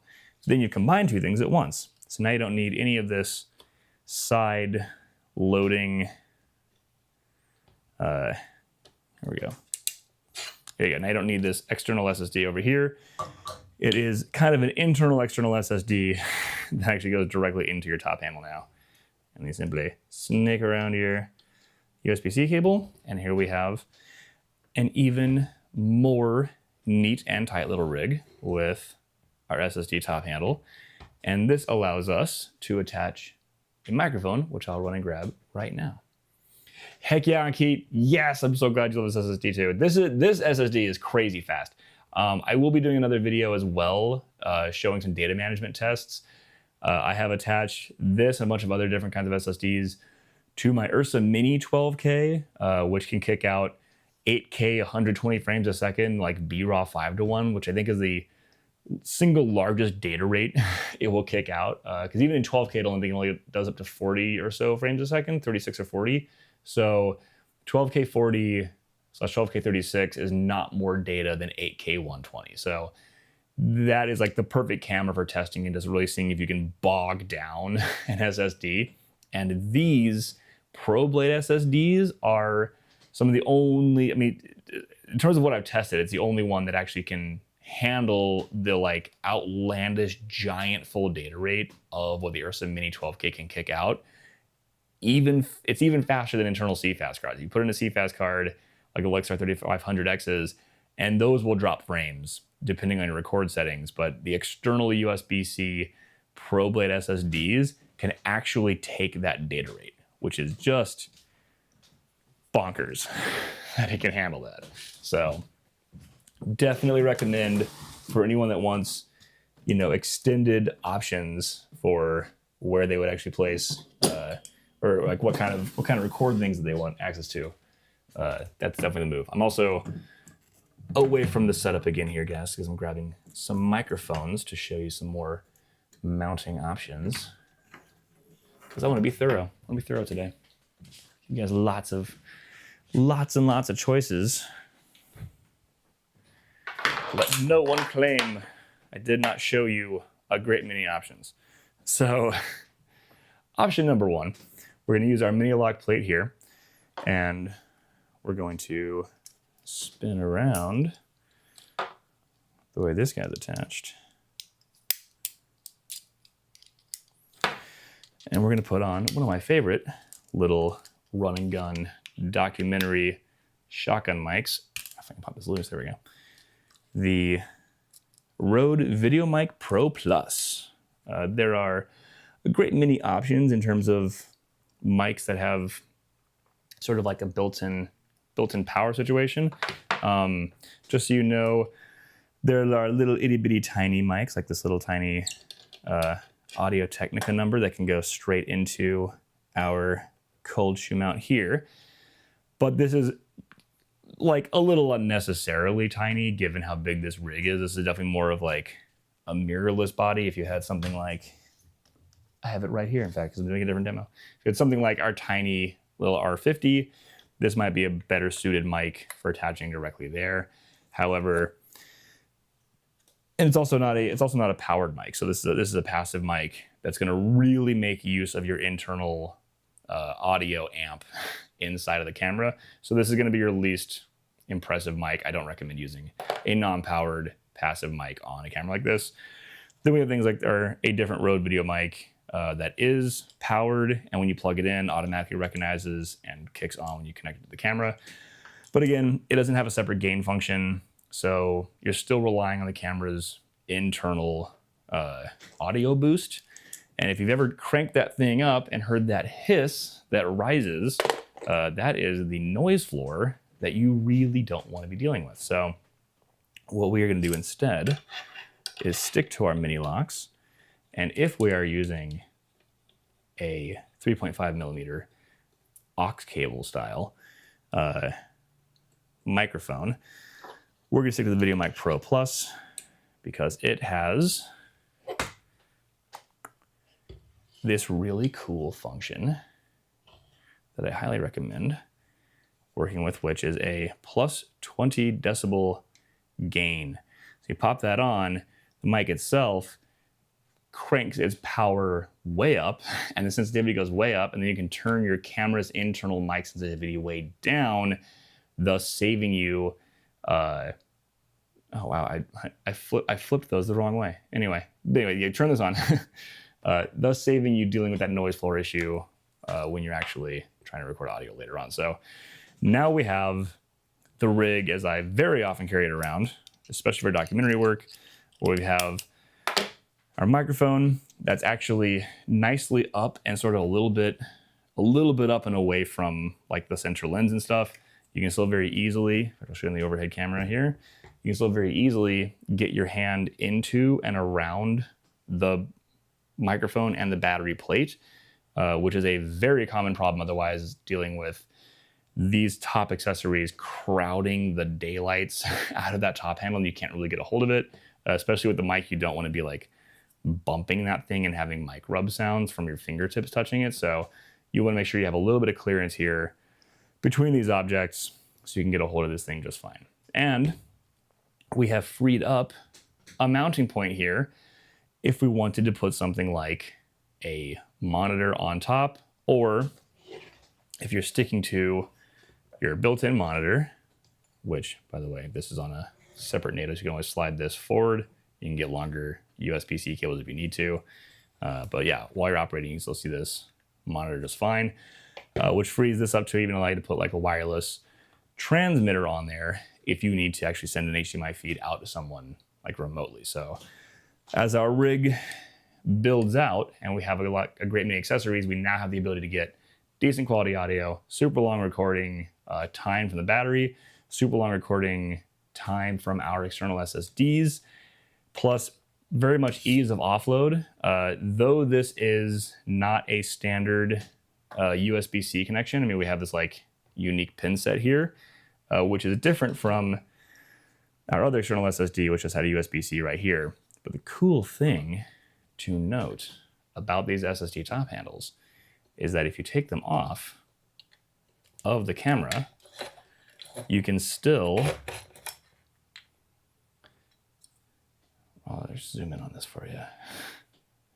You can actually just connect the USB-C port here on the end. You can connect this straight to literally any computer and it will just read this as an external SSD. So if you don't have a second unit or a special card reader for this, you can actually just take the whole top handle off at the end of the day or during lunch and just hand it off and let DIT pull data straight off of the handle. So it does function as a card reader as well as an external recorder, you know, by way of the internal codec and formatting options. So strongly recommend this or that SanDisk 1 terabyte SSD that I showed at the beginning of this. And again, there is a link in the description below to like a special like whatever Amazon everything in one place like shopping cart thing in case anybody wants to check some of this stuff out. I'll also be using the I'll be going back to this later and like checking the comments and stuff. Anything else I didn't mention that I didn't already add to that, I'll be adding that later. Let me catch up real quick here on the chat for you guys. Love you guys are chatting with the tilted stuff. It's awesome. Oh yeah. SmallRig's doing some sort of collab things. Super interesting stuff. I actually have a different project that I'm in discussion with another creator about possibly tapping into that, depending on how some other discussions may or may not go. So interesting stuff, but you know, a lot of things I'm not going into in great detail just now, but I will be discussing that with you guys later on. So back to our overhead for a minute here. So how long have we been at this? We've been at this for a minute, right? This is pretty good stuff. Look at us go. Hour 48 already. We're gonna hit the 2-hour mark in no time. Okay, so if you wanted to use a proper XLR microphone, there are a few options. Obviously, the industry standard Sennheiser MKH416, which I literally keep in this room right above me. So if you were using something like the audio guy preferred industry standard MKH416, not the cheapest mic in the world, $1,000 boom mic or $1,000 shotgun mic, which is normally used for like dialogue for booms. When you are as far away from your subject as you are during like documentary stuff, you're not going to get as clean a pickup as if you like actually boom it in overhead with a proper sound guy. So, you know, it might be overkill for some conditions. If you're kind of far away from your subject anyway, you're not going to get great dynamic range sound. You know, you're kind of doing a scratch track thing. So you may not always need this. Also, if you're shooting like documentaries or if things are going out on rental, maybe you don't want to send your $1,000 mic out every time. So for a lot of reasons, I really like having my deity mics. They also sound just fine. A little bit of tweaking makes them sound pretty close to the 416. I haven't yet had a chance to play with the S-Mic 3s, but I did see them on display at NAB, so I do hope to have a chance to actually toy around with those soon. And if you guys let me know in the comments, both on the live now, but also like later on if you happen upon this post live, definitely let me know in the comments if you want me to do any demos or comparisons amongst a few different mics, because like I said, right now just in my own stock I have the S-Mic 2, S-Mic 2S, the MKH416, I have the Video Mic Pro Plus. Where'd the other mics go? Had a bunch of other mics out here like 2 seconds ago.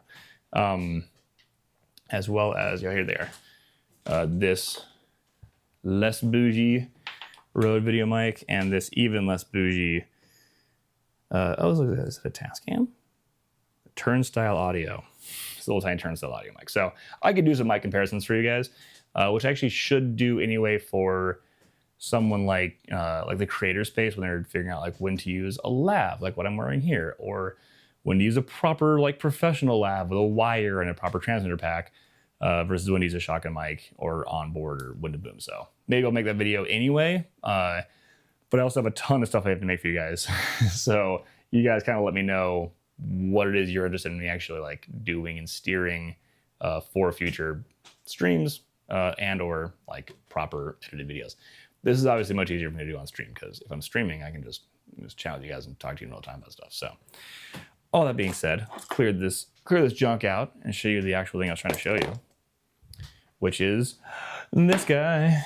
So if you have a shotgun mic and you want to use anti-twist mounting options, we have this lovely, again, Condor Blue, because their stuff is crazy good. Condor Blue mic mount with these rubberized holders, so you can slip a mic in and have a nice little shock mount so you don't pick up the sounds of handling your camera while you're actually out running and gunning. So this is a nice way to get a mic onto your camera with relative ease. Actually, I'm gonna flip that around because of how the cold shoes already are. The mini lock is attached there. Hit. Behold, as I struggle with rubber bands. There we go. Okay, we're in. We're good. We're in. Yeah, okay, sweet. So you use a small little mic like this. You can just drop that right into our mini lock like so. And then you have, once again, a nice little setup. And you can still pop an XLR cable from this into one of your mini XLRs, provide phantom power, and you're good to go. And of course, added benefit of something like a dead cat windscreen. And because once again, we've given ourselves a little bit of extra wiggle room here with our top handle. I'm gonna slide this over just a hair, slide it back, give ourselves a little cable room here. So since we've given ourselves some wiggle room here, the top handle, we can still grab this from the top and not be touching the mic. So we don't have to deal with any handling sounds while recording, which makes this a decent little run and gun, relative run and gun, handheld rig for shooting things like documentaries and still getting high quality on camera / scratch audio. And this now having room, like I said, for something like a wireless transmitter. This entire kit as is just a map box, a wireless kit, which there's room to attach those things now, and pop that onto a tripod, pop that onto a dolly, all of which are attached with a 501 quick release plate, and you can basically have this rig set up and ready to go in terms of just like popping into a bunch of additional stuff. So let's talk about getting this now built out with the wireless kit, both for video and for follow focus, because like we were saying earlier, physical real estate on the body is super important. And as we can already see now, we have our batteries hanging off a little bit on this side, and our mic is all the way over here. We have just enough room to get a large adult male hand in here. This camera should not be any smaller than this in order to have a microphone, battery, a top handle. Now, if I did do the thing where I like put this on rails and had the battery on a vertical plate back here, I'd have to leave extra room to not hit this. I do recognize that I am building my camera kind of tall at this stage because I do intend to add more things to it from here. I also, I guess being a tall guy, I don't mind building my cameras kind of tall and holding them and cradling them under the weight instead of having them kind of like long and being sort of far away from the monitor because I have to leave all this extra room for the battery. It does get a little bit cumbersome unless you're doing a shoulder top rig. If you're actually doing a shoulder top rig, having the battery back there with a little bit of counterweight is super nice. And especially if you're using something like an EVF, having that back there is nice, but that is a different kind of setup. And myself being, once again, a ridiculously tall guy, I pretty much never am shooting on a shoulder rig because then if I am, I'm like pointing down at everybody and it's like MySpace selfie angles on everyone all the time. So I'm pretty much like super, super big on just chest cradling with the extra, points of contact, elbows against the body so that I can handle the camera. So all that being said, and Ankit says, honestly, sound comparison will be great because we need some more conversations about choices in audio for film and video. That's true. That's true. I noticed that the guys who cover audio for film and video don't have like nearly the subscribers or like interest or traffic as the guys who do like video and or like lens tests or camera body tests, which is wild to me because like if your film sounds bad, it's way less immersive than if it looks bad and sounds good. So I don't know why audio doesn't get more love than it does. I really wish it did get a lot more attention. We also know from people who are doing, online demos, live streams, or video gaming or whatever, you pretty much can't get away with like a terrible audio quality mic now. And I think it's also part of why, like, because there's so little understanding en masse, like how audio works, what makes really good audio function the way it does, is why so many people have that same, like, Shure SMB7 whatever, or like the podcast mic everyone has. You talk into the end of the thing. I think the reason everyone has that is because like someone has it, it sounds good, and they're like, we don't understand how it works, so we're just going to buy the thing that someone else is using, and then like there's just like not much technical understanding that ends up attached to that. So I will definitely do that. I will do a separate audio thing. I do know a lot about it because of having actually shot a Union Sound Mixers masterclass. So I have a lot of that knowledge, and I can happily share it with you guys in terms of how to get good sound and connecting all this stuff. So, and that's true, Anki. People do love seeing cool B-roll. So, all right, let's pop to our overhead here for a minute. I'm going to grab a few more items so that I can get some additional accessories attached to this real quick, and we're going to take we're just going to take a couple minutes while I grab a few accessories and get ready to do a wireless video and wireless follow focus setup. And I'll even make a second little note of that.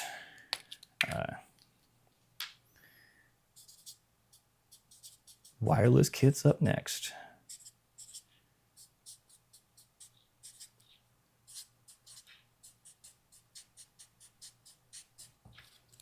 Okay, cool.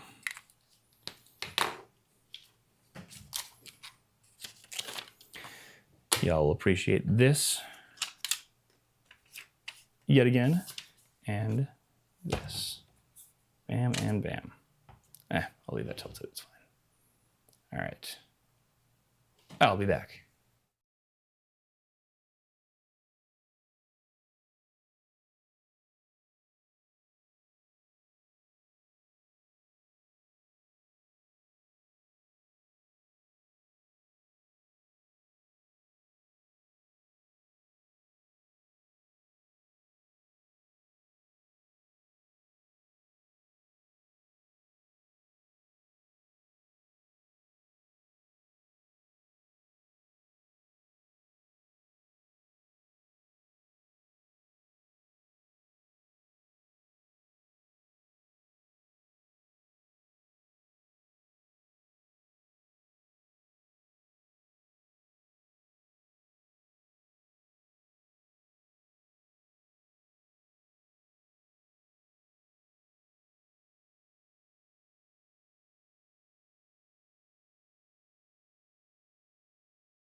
All right, everybody.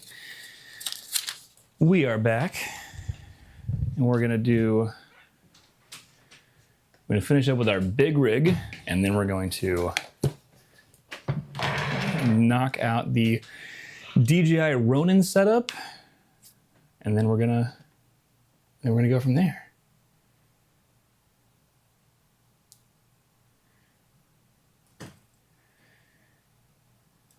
Okay, so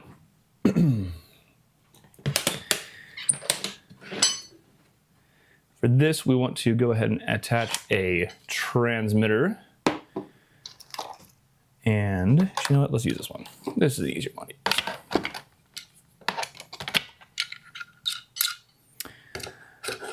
use. Transmitter conveniently on.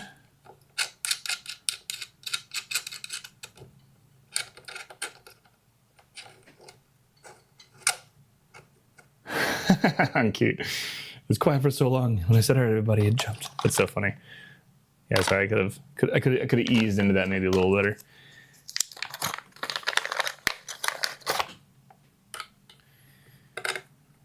All right. And of course, I did this kind of sideways so that I can still, once again, still get access to my top handle as needed.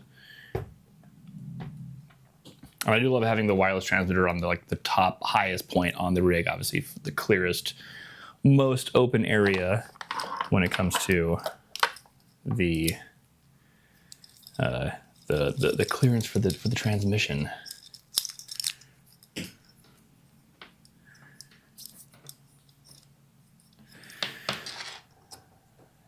Once again, let's go ahead and switch the overhead for you guys. You guys can see what I'm doing. All right, so we're going D-tap power. You know what? Actually, there's a better D-tap power cable that I've got than this one. I've got a D-tap power cable over here that has a lifetime warranty. If I can find where I put it.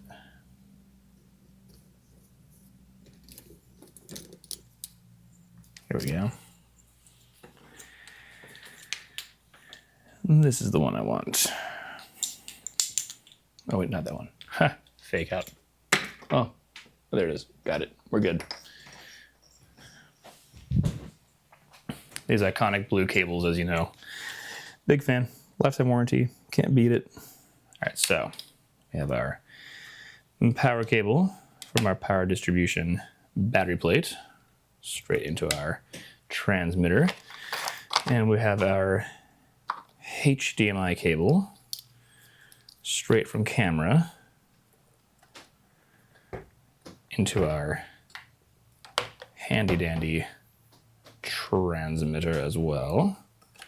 Let's go and snake this cable around a bit so we're not dangling around all awkwardly over things. Oop, I see. Go under this cable. There we go. That'll give me the extra inch of room. Sometimes it takes just one extra inch. All right, cool. So now we can still grab our top handle. We can still have everything in access to stuff on our rig. We can even attach, assuming I sized this right, a matte box. Oh, it's totally not sized right. 82 millimeters. All right, I have just the coupler to make this thing work.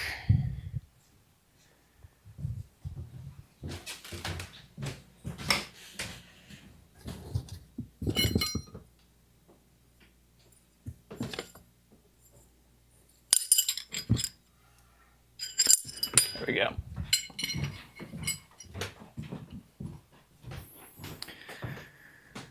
And again, this is a casual hang. There we go.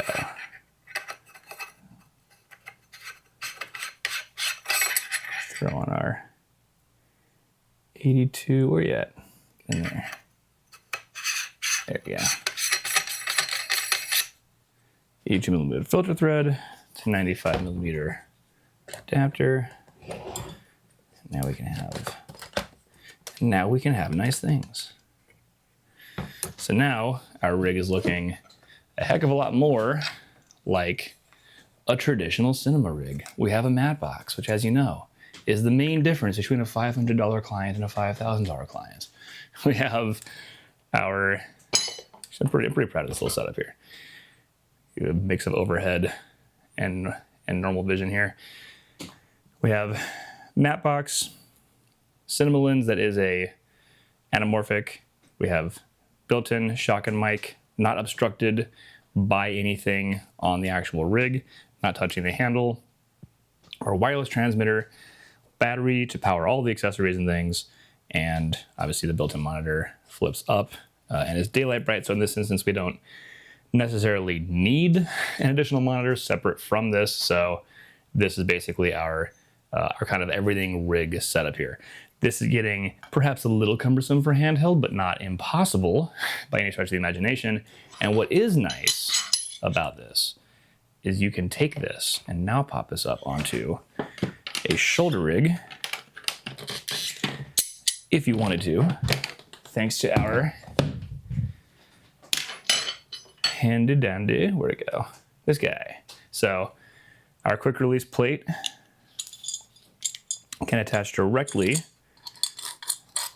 to a shoulder pad, and this little sandwich here gives you access to rods that can go for a lens support or wireless follow focus. It also gives you the quick release plate here, so you can throw this up on your shoulder, unvelcro this. A very cool sound of Velcro tearing. The old Velcro wallet vibes.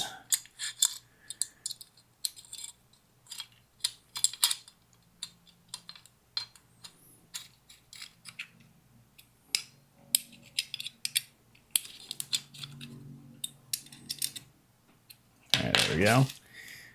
Bam. Shoulder mount.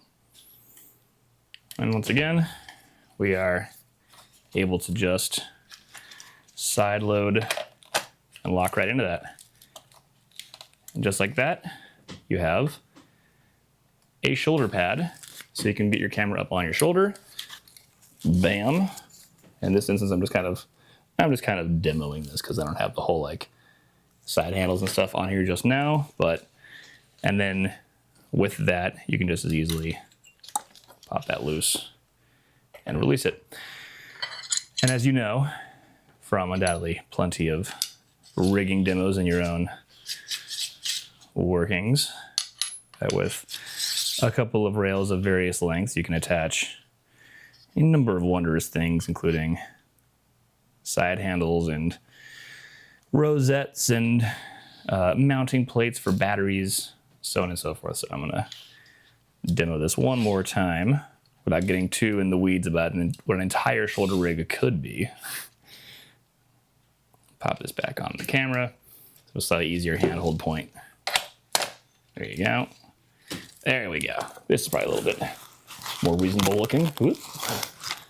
So now we have our shoulder rig set up. As you can imagine, having a handle here on an extension arm attached to either of these rosette, either putting rosettes on this on like a side bridge connector point thing, or attaching however you like in terms of accessories on this. So that is an easy attach to a shoulder rig kit. And because we are doing our quick release side loader, which I also have my tripod here adapted to, we can just quickly pop on a tripod. And we're good to go with all of our accessories included. And now we can operate, everybody's happy, so on and so forth. And I'll give you one more cool one. So I showed you earlier.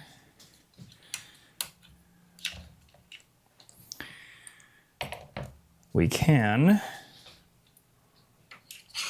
swap this out for our Dovetail.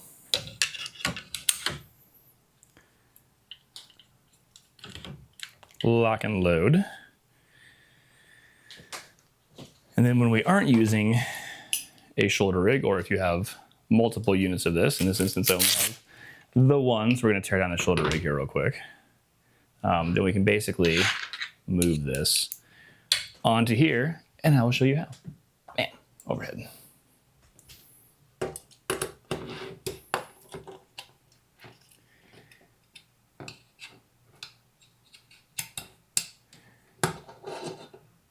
Welcome, Arnold Jr. Moyo. No, definitely not too late. We've gone over a lot of stuff, and we still have quite a bit to go over here. We did an extremely basic setup of just basically throwing a 501 PL plate on, so you can, you know, go minimal run and gun. We did a setup with just the cage and minimal additional accessories added. And now we're building out the biggest rig we sort of can with making sure we have real estate for all of our accessories like wireless kits and all that. And then we're going to strip it back down to the end and show you an overhead rig as well as the DJI RS4 Pro gimbal setup. Now, going back to this. So now we have that same quick release plate is actually a dovetail receiver on the bottom. So when we want to, we can pop this whole arrangement here directly onto our dovetail, and now we have the ability to adjust center of gravity forward and back as we need to. And we can still quick release our camera using the side loader directly in.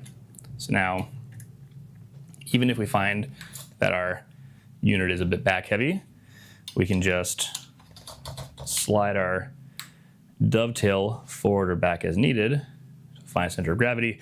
And now we're able to do that way beyond the limitations of what the built-in 501 plate on any given head would normally allow us to do. So with this allows us to basically have kind of whatever setup we want now. With the rails here, we can go ahead and throw on our wireless follow focus kit. And with that in place, I mean, we'll basically have everything. It'll be matte box with access to ND filters. We're already on an anamorphic lens. We have wireless transmission. We have built-in audio, or on-camera audio, I should say.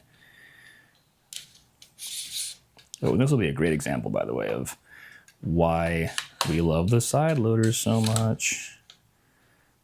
So this will be a fun little showcase in just a moment. Because I was talking about this at the very beginning of the video, why we love side loaders and why we don't want to deal with rear loading 501 plates you have to slide into place separately from everything else. All right, so now we are running into a fresh issue. We have our first D-tap is powering the camera, second D-tap is powering this. We can either connect a splitter/hub, or because our transmitter will actually accept a voltage range of 6 to 16 volts, we're just going to plug that directly in with a DC to DC power cable, which I have over yonder way. So I'm just going to swap that out. I'm going to commandeer this for something else in a minute. We're going DC barrel 12 volt off of our power plate that's also a power distribution setup. And we're going to go straight into our transmitter. So transmitter is still powered, and I just got my D-tap accessible again, which I'm now going to use the D-tap cable that came with my wireless follow focus setup. And I'm going to power that.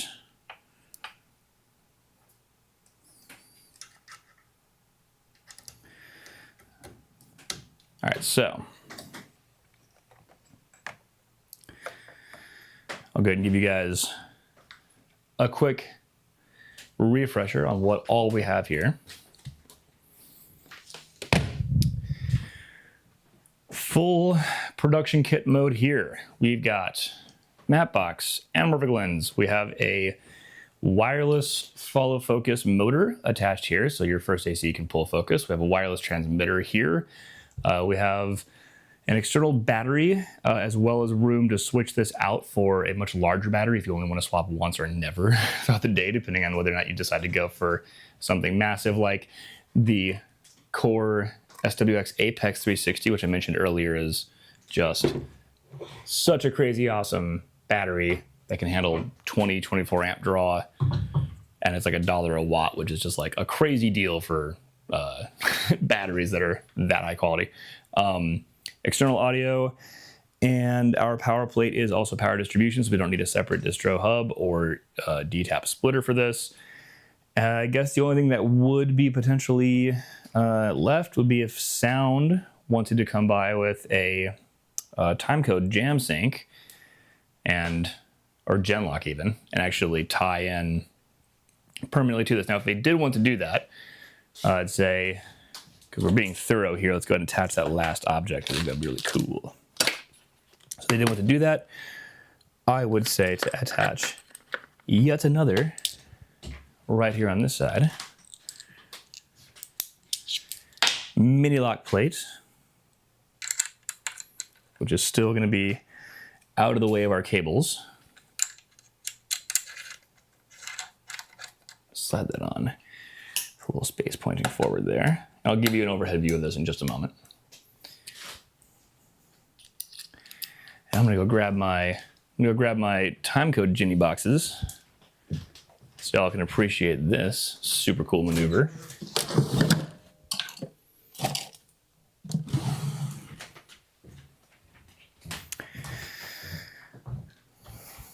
And thanks to the fact that cages have become so universal, we don't have to use Velcro anymore. It's fantastic. So we now have these lovely little cages that go around the Timecode boxes. So instead of just using the Velcro built in, which is underneath here, you actually have a 1/4-20 mount, but the whole thing is also built into and with a mini lock plate already like as a part of the cage style, and an additional 1/4-20 mount here. So if you want to just use 1/4-20 mounts, you can, but realistically, it's even cooler to just pop that into our mini lock.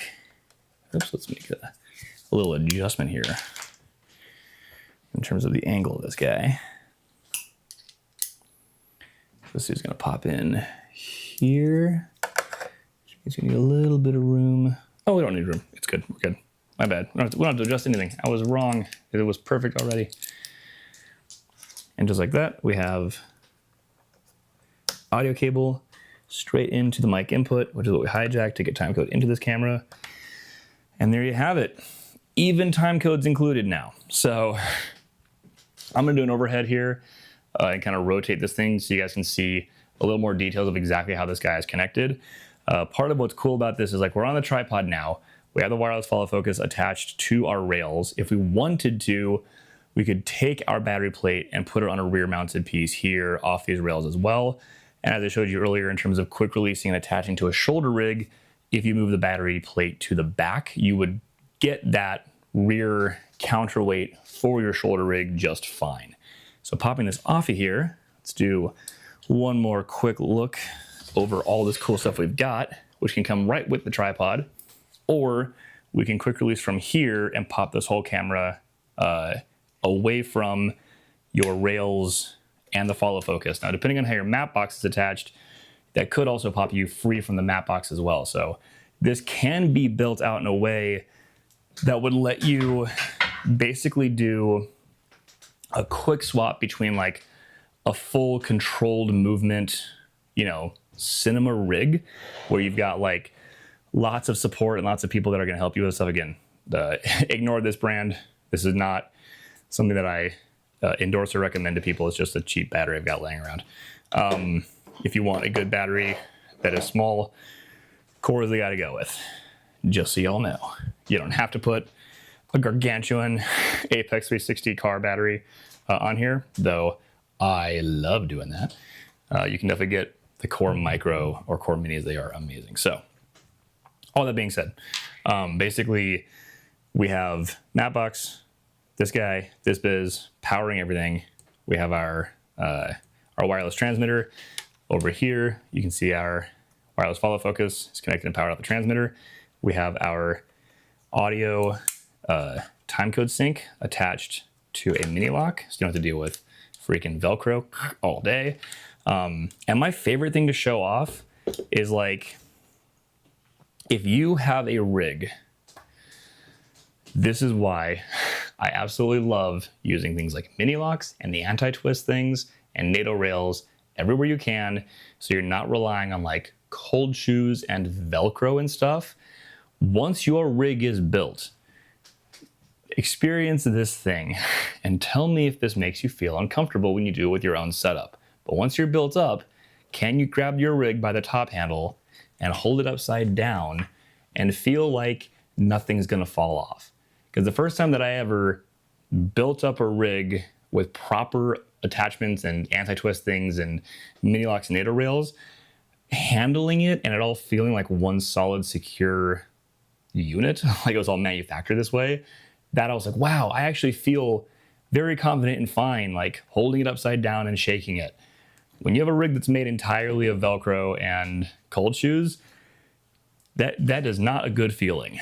Going upside down with your rig feels bad and scary.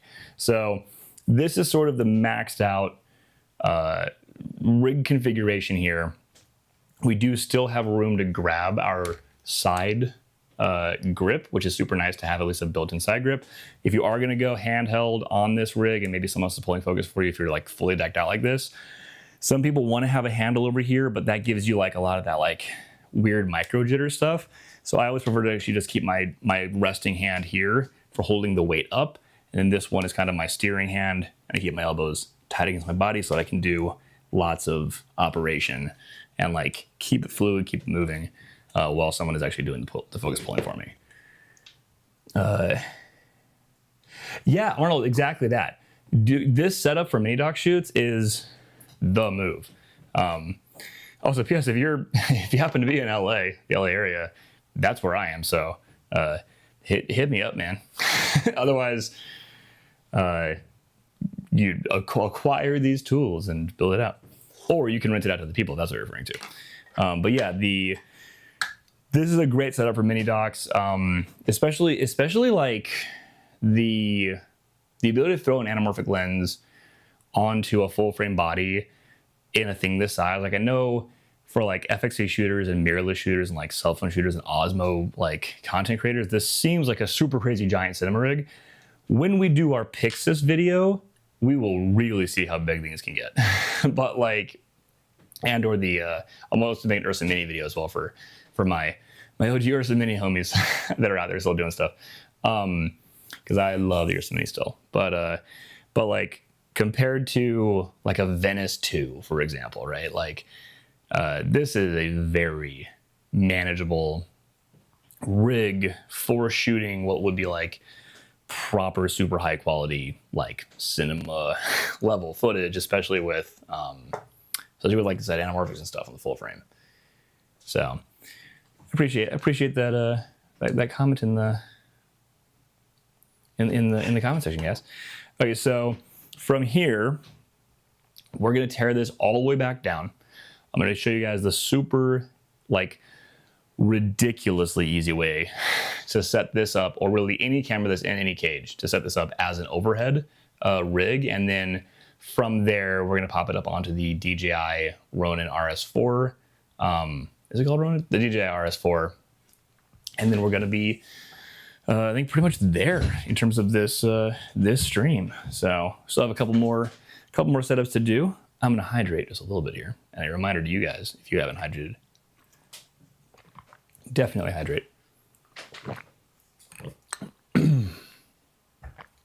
As we all know, growing up, it seems like coffee is the most adult beverage, and then you become an adult and of legal age to drink, and you think that alcohol is the most adult beverage, and then you become a real adult and find out that water has always been the most adult beverage all along. So definitely hydrate. Let's all stay alive and healthy and here with each other for a very long time. I'm gonna hang on the overhead while I tear this business down, so we can all enjoy this gorgeous overhead rig. And the overhead thing I'm going to show you is the same setup I'm currently using for my overhead, which is much simpler than one might think. So pop this guy off of here.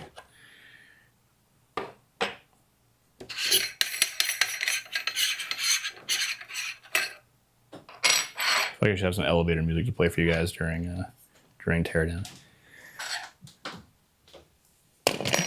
Or which game show is it? That's Price is Right or Jeopardy. It's like do do do do do do do do do. In the meantime, feel free to let me know in the chat. I'm curious what I assume everybody here are Pocket 6K full frame users and or at least Blackmagic shooters. I'm curious what all lenses you guys are using for your different projects these days, because I love seeing what different lenses people pair with different cameras. I'm a big fan of there's a whole theory I have about lens color biases, or lens color shifts, I should say, and sensor color biases. I remember when the Rokinons and then the Zines first came out, a lot of people were complaining that they had this real green kind of washy, look that was just like really, really, it was like universally bad across the board.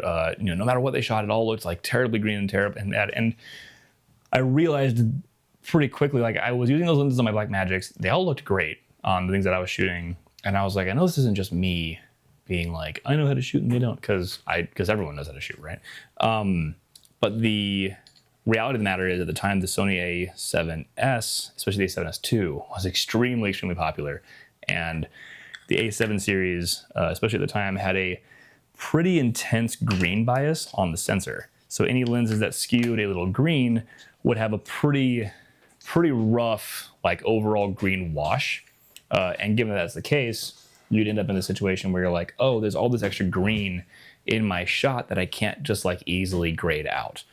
And so, meanwhile, on Blackmagic sensors, as many of us know from dealing with our own footage, these sensors tend to be a little bit magenta biased, right? Hence the reds and the skin tones looking so good.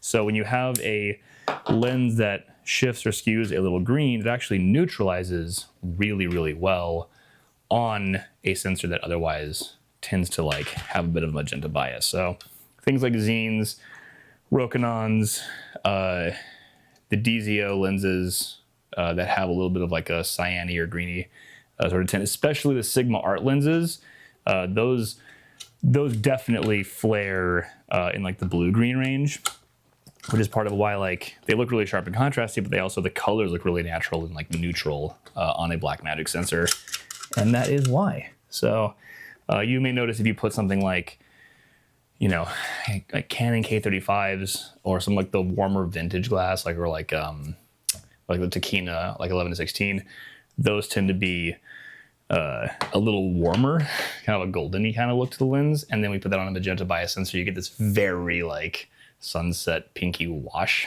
over a lot of your stuff. So it definitely helps. Ursa Mini G2, it really is. The Ursa Mini Pro G2 is so good, and you can get it for such a deal now. Still having access to 15 stops of dynamic range, 120 frames per second slow-mo, you guys, and 4.6K RAW. I love that camera.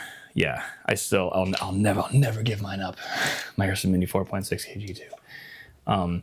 Another one I think was already slept on, Arnold, was the Ursa Broadcast G2. Again, their naming convention is always a bit of a mystery. Like, they didn't call this a pocket body, even though it's pocket style. The Ursa Broadcast G2, they didn't call an Ursa Mini Broadcast, they just called it an Ursa Broadcast. So by name alone, it seems like it would be the super giant one, but I'm sure they had their reasons for calling it that. But the Ursa Broadcast G2, which is an Ursa Mini body and has the same 6K sensor as the Pocket 6K Pro, will shoot B-RAW internally.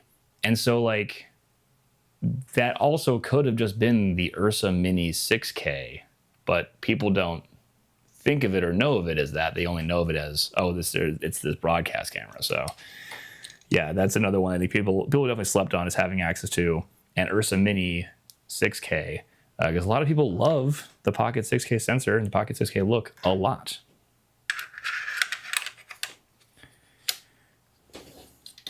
yeah, I'd say if someone's on a budget, and or trying to get like, you know, down to get like an older model of camera at a, you know, at a reasonable price, I think that something like the Yosemite G2 is a very, very good way to go. Same thing with the even the Yosemite 12K. Like, that camera definitely could have been marketed more as a as an 8K camera, because again, it will shoot 8K 120 frames a second full sensor, and then if you do the 4K crop, it'll do 4K 240 in 12-bit RAW, which is just outlandish. That kind of like image quality and resolution for a camera that, you know, after the initial price drop on it was like $6,000 new. Even now, that's crazy. An 8K 120, 4K 240 camera, that's $6,000 is just crazy.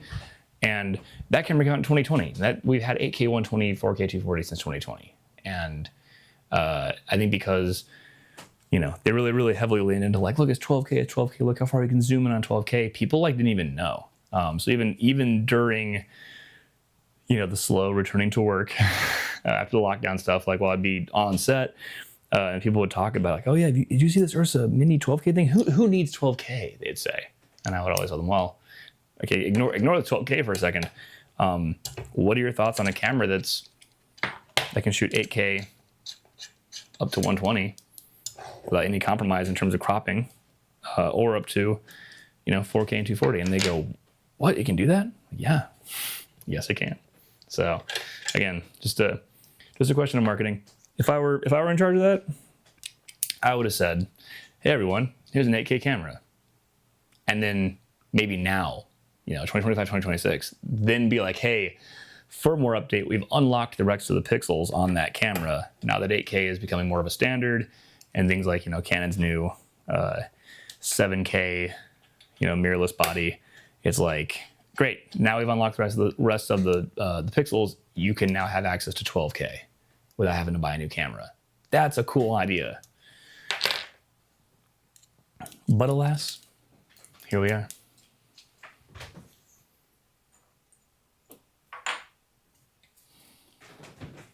Hydrating more.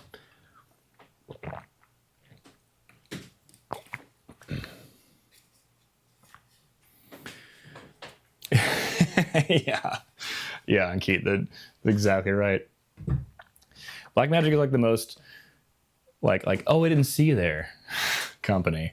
They're just like toiling away, like, oops, we accidentally made a 17K, like basically IMAX camera, and you're like, good Lord.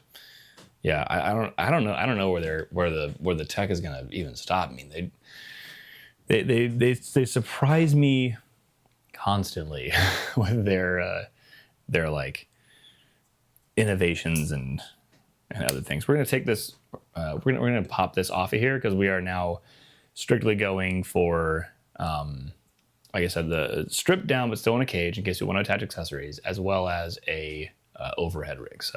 The overhead rig is going to be that, as well as doing the DJI Ronin setup. So you can take this top rail off of here and then surprise you guys with just how easy it is to have this thing be an overhead rig. Definitely let me, I mean, I would say show of hands in the comments, but I respect it if anybody is just kind of lurking and hanging out and watching. So I will just say, I'm pretty confident quite a few of us own a couple of C-stands, maybe even a couple of Matthews arms or grip arms if you don't have Matthews brand. So this overhead rig thing is so clever. And I've been meaning, actually, this is actually something I actually did I shot a whole video on it. I haven't edited it yet because actual shoots with like clients where I have to go to set keep coming up, which I'm also doing tomorrow. Oh, I should mention that.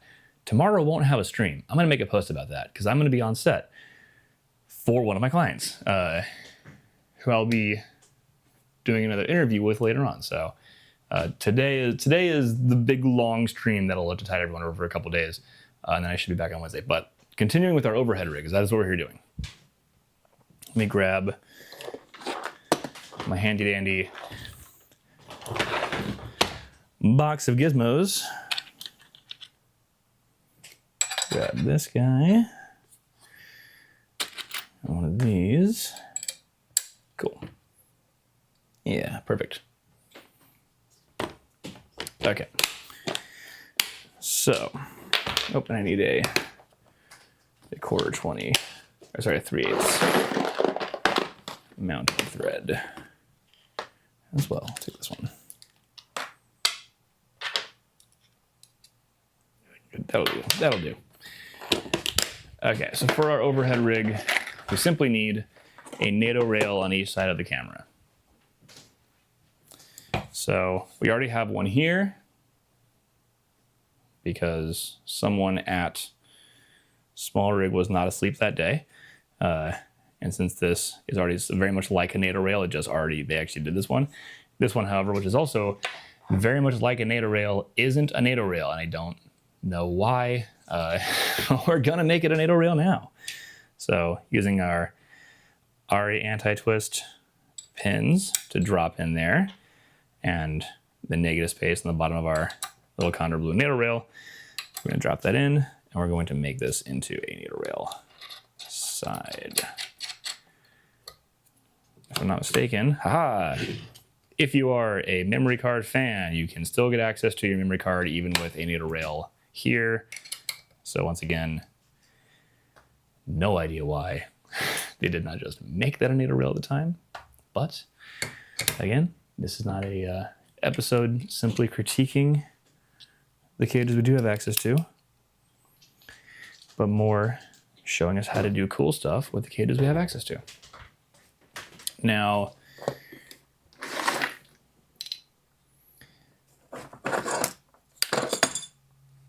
one more very cool thing that I'm gonna show you guys that attaches to our two NATO rails that becomes an instant overhead camera rig. And those things are these things. So, once again, Condor Blue makes a very cool thing. These are all the way onto this. This is an attachment, which is a NATO rail clamp on one side, and then underneath here is a standard baby pin receiver and or the end of a Matthews arm. So what we will do, let's zoom back out of those, we're not getting too shaky on this overhead. We will attach NATO rail number 1 to NATO clamp baby pin receiver number 1. We will attach NATO rail number 2 to NATO rail number 2, which is actually built into the cage this time. This is also part of why it's so cool that Condor Blue has built-in NATO rails all over all their cameras, because you can do this with pretty much any cage that company makes. And you should pretty much always seek cages that are actually made of NATO rails, because if something has to be a bar anyway, you may as well just make it a NATO rail in the meantime. So I'm gonna go make it a NATO rail anyway. I'm gonna go grab a couple of C-stand arms to really drive the point home here, and I will show you exactly how this becomes an overhead rig.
All right, and so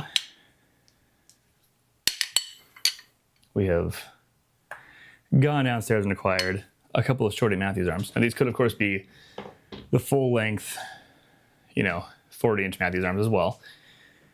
And what you do is you throw these on C-stands, point the arms out sideways, slide in, gosh, cat hair, arm number one, tighten that down. Even already it has enough grip, as you can see, to be a nice little overhead setup. So if this is light enough, you technically could have like an arm out and then counterweight this. But in reality, you probably want to add a second arm and just have two C-stands. There you go. Tighten this down. And just like that, you have two rods, basically fitting a system that more or less just impales your camera. Or it looks like, like that goofy hat that's like the arrow that goes in one side and like bends over your head and sticks out the other. But yeah, so this allows you to attach to a couple C-stands, and you can use the longer arms as well, and then just rotate, pointing straight down, and then raise that up. So like right now, what you're seeing here with longer arms and a C-stand on one side and a C-stand on the other, this is the exact rig that you are looking through when I do my overheads, which is why, admittedly, with how high up I have mine set, as I walk right past the stands and I'm zoomed all the way in, you might see a bit of motion wobble, but while I'm standing here, there's not really any shaking, and because it's not attached directly to the station, while I handle things on the table or move the table around, it doesn't automatically introduce a bunch of camera vibration and camera shake. So basically just building a scaffolding where instead of attaching like some sort of a base mount or 501 plate and then having the camera like torque trying to like rotate away from the center of gravity, which is on the base plate itself. So instead of trying to like attach here and then the camera with its lens is like pulling it, from it directly overhead to trying to slide it down like that. When you have your rods attached on the sides, the center of gravity being the lens and us being aligned with the lens here, natural inclination to point straight down gives you a perfect overhead rig. So basically, since I assume most of us already have C-stands and or possibly even a couple of Matthews arms, this is like one of the cheapest ways to build an overhead rig, because each of these I think only costs, correct me if I'm wrong, but these may be like 30-ish bucks each. So this is like kind of a $60 overhead rig. And these are beefy. Like these are designed to hold like lights and stuff. So the camera weight really isn't much of a concern. And I'll actually show you one more fun little thing about this. Right now I'm using these two, right, left and right of a camera of this weight. However, I could just as easily, with a little tiny mirrorless and a NATO rail on the bottom of that, use only one. So if you have a very, very, very lightweight camera like this, same deal, but you literally only need one. So it becomes like a little popsicle stand. So yeah, with a lightweight camera, you can basically throw this guy on the end of an arm and just swing this out over your desk just off of a C-stand. And that gives you an easy way to get an overhead camera that isn't attached to your desk. So when you handle things or type or show something in an overhead setup, you're not automatically introducing wobble just because you're handling the desk itself. So highly recommend. I think I have these also in the little shopping cart link thing at the bottom, but strongly recommend getting a bunch of these. They're very cool. On the flip side, if you want to actually attach this to a knuckle to be able to change the angle directly, you can instead use like the 501 plate with the quick release, and then Condor Blue has these like cine pins that are part of the Brady Bissett cine jaws system, and you can actually attach the cine pins directly to the anti-twist. I'll show you here. You can attach them on the bottom side of this. The anti-twist center pin can have a baby pin sticking off of it, and you can put that right into unknuckle and tighten it down. So that's the overhead rig. It's actually quite fast and very simple compared to everything else going on. What bottom plate am I using? So this bottom plate is an extra long 501 plate. That is, I can't remember who sells this one. It's not, they do, this is like a generic one. I would recommend getting the one that looks like, I actually have it around, here it is. I'd recommend getting the one that's actually by Manfrotto, which looks like this. Actually has like extra mounting points. It has a little sliding mechanism here and like an extra little knob thing that like gives you an extra like connective point for not having like the camera rotate. The actual Manfrotto one is very good. I have that linked in the description below. I might also have I think I also have a link to the third-party one as well. Technically, you could get a Condor Blue one that's extra long, but that comes as a part of a riser system for like a DJI Ronin, so that's like more complicated to get a hold of their extra long plate, I think. So yeah, there definitely is a link below, just so you know. Arnold, I wanted to make sure I answer your question. Also, apparently, oh, actually, here we go. Another one. What tool am I using? Yes, this, I'm glad you asked. Vino. So this is I love this thing to death. So this is the Condor Blue EDC multi-tool. It has a magnet, extra parts to like places to actually attach your bits. It has 3 different standard longer bits on the sides. It has a bunch of smaller bits here in the middle. And these are just standard bits, so you can replace these with your own if you have like different ones you like to use. And then it has this little magnetic thing that just like keeps this stuff safe and keeps them from falling out. Bubble level, which I actually didn't think I'd end up using much, but I do actually use it a lot when I'm like putting shelves and stuff up in my house. I'll like slide this against the wall and actually use the bubble level before I place mounting holes. And then I still love showing this thing off. So you pop this in, these are all magnetic insert spots, so they like won't lose the bit. But you can use this like a normal screwdriver like that, or you can pop it in this one and it becomes like the T style. And if you need a ton of torque, you can attach it here and then you can pop it in and just like really crank it down. But I will say, if you do this, crank down with the maximum torque like L mode, you might have a hard time untorquing it later if you don't have the same amount of strength you put into it. So the way I like to do it is I will use the end cap mode like a screwdriver, and then if that is hard to untighten later, I'll then use the T mode to unscrew it.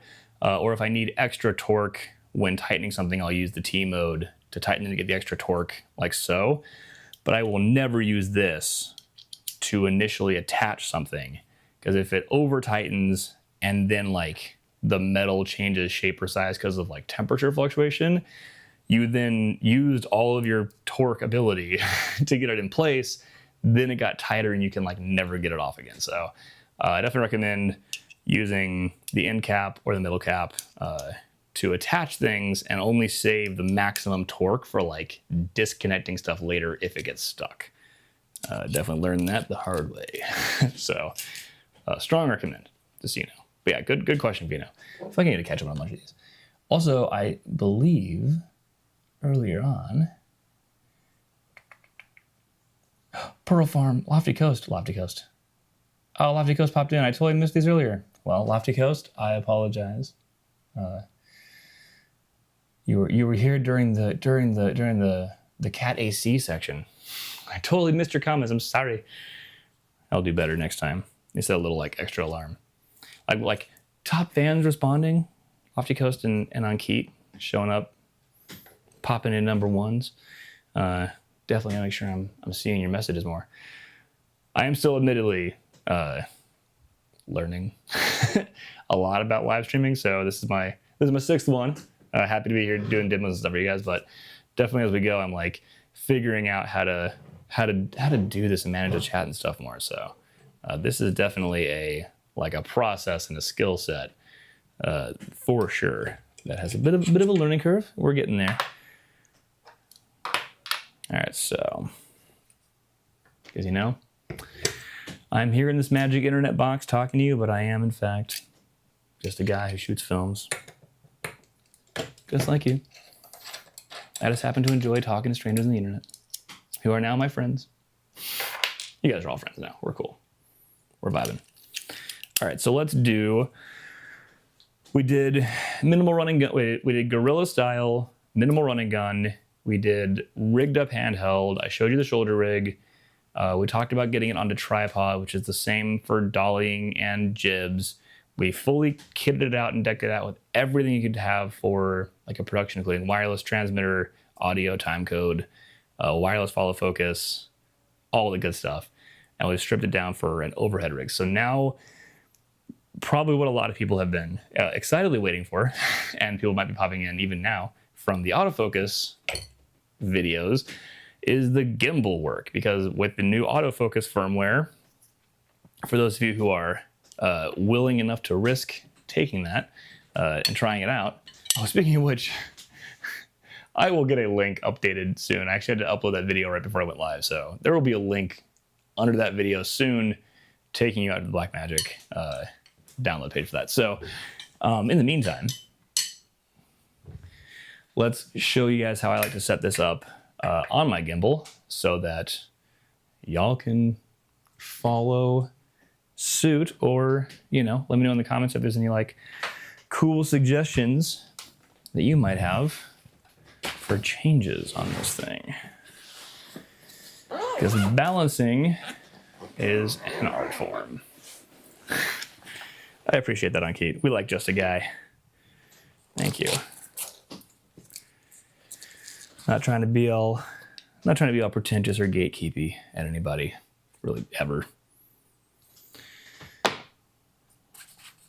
I got to get into this industry because of kind people who are willing to share their insights, and you know, I just want to do what I can to share mine as well. And if I happen to own any equipment that you've been considering investing in, and I can help you make when I say help you make a purchasing decision, I mean even if I help you decide not to buy something because it's not right for you, that's a win. Like, deciding to not buy something is still a purchasing decision. If I can help you make a purchasing decision, then I feel like I've done, you know, I've done some good service, because it sucks having to be like, I have no way of knowing how this works, or if it'll work with my camera, or if it'll work with my setup or my accessories, and then having to buy it and realize like, oh, I shouldn't have acquired this, and now it's going to be a pain to return based on where I bought it from. So, like I said, happy to demo what I've got. And as long as y'all are here, chatting, chiming in, putting in requests, I'm happy to discuss whatever it is y'all want to know about. It's like I said, been doing this for like a freaking, well, been doing this in LA for a decade. I was doing it in the Midwest for about 5 years before that. So, been a professional photo and video art and production guy for 15 years. So I am very, very happy to be doing this. Right now, I'm just getting the gimbal kit out. I feel like there's nothing special about like pulling the junk out of the kit. I'll talk about the actual attaching the camera stuff in a minute. On key, speaking of non-recommendations, as long as we stay away from Moza. Ooh, interesting. I'm curious about that. I want to know more about that. For the Moza situation.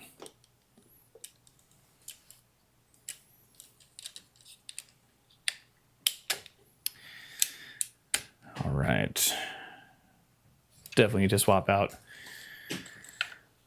our power plate.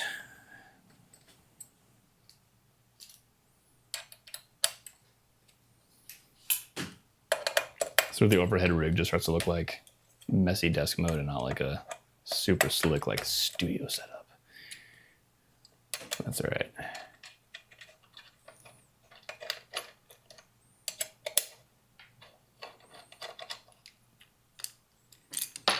Okay, now, as we discovered earlier, these screw threads here are in line with the actual lens. These screw threads here are designed for a Ronin setup. And part of the reason for that is, if we were to try and center up the lens center screw threads here with the center of this, we are officially hitting over here. So the nice thing about having a cage that takes this stuff into consideration is that we can now be offset appropriately and not need to do any weird like 4D chess to figure out how to actually get this thing rigged up. So let's stick with our off-centered DJI Ronin mounting points here. Again, this cage is for the RS2, but like it doesn't really change. So those for the RS2, realistically, still works just fine and great with the RS4. The RS4 Pro, even. And of course, they say the RS4 Pro, as though that's relevant in, you know, modern. The RS5 is already out, so I just can't keep up with these things forever. Did a number of shoots for Variety with this setup, and a couple music videos. Y'all may have seen my autofocus update video where I shot the one take music video for Brigitte using this rig. Did I just do this backwards? No, it just goes in this way. Lens points forward, loads in backwards. Ah, look at that. That is awesome. I'm the overhead for this. Check out that clearance. That is phenomenal. I don't know if you guys can see this. Zooming in. You guys gotta see that. Look at that. That is a lovely bit of clearance there. We're technically not touching, just totally fine. And fantastic. So the offset, there we go. The offset screw threads totally saved the day. And because the RS4 Pro can handle a ton of weight, I'm not that concerned from here about getting the rest of this to work out just fine. Now we do have a D-tap out. I'm using the special, I'll switch to the overhead again for this so you guys can see. Lock this down. So I'm using the power plate on my Ronin kit that actually has a V-mount on the bottom to power and distribute power out to everything. So in this situation, as you know, from my earlier mention of loving 300 to 400 watt hour batteries, I hate losing power. So I'll be running my little mini V-lock on this, which is over here.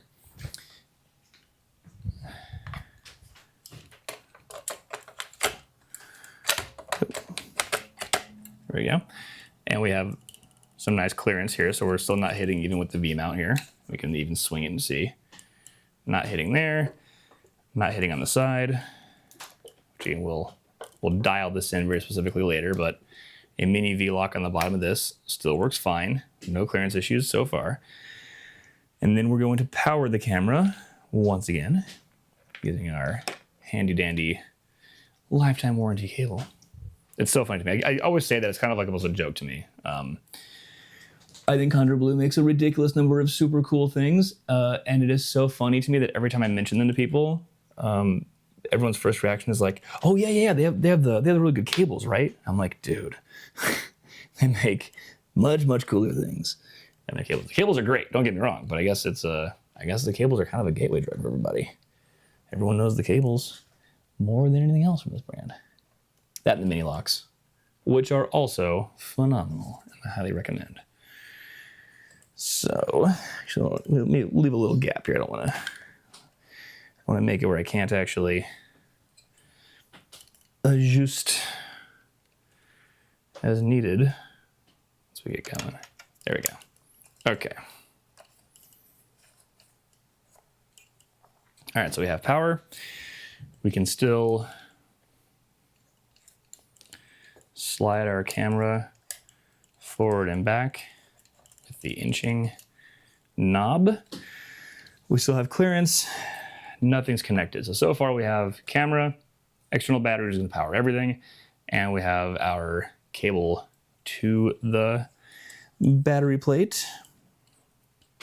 Then we want to throw a lens on this. Let's go crazy. Let's see if we can balance this with that giant lens from earlier. This would be wild. Although no, we're not gonna do that. I'm sorry, we're not gonna do that because we're doing autofocus. So I'm gonna go grab an autofocus lens and then I'll be right back.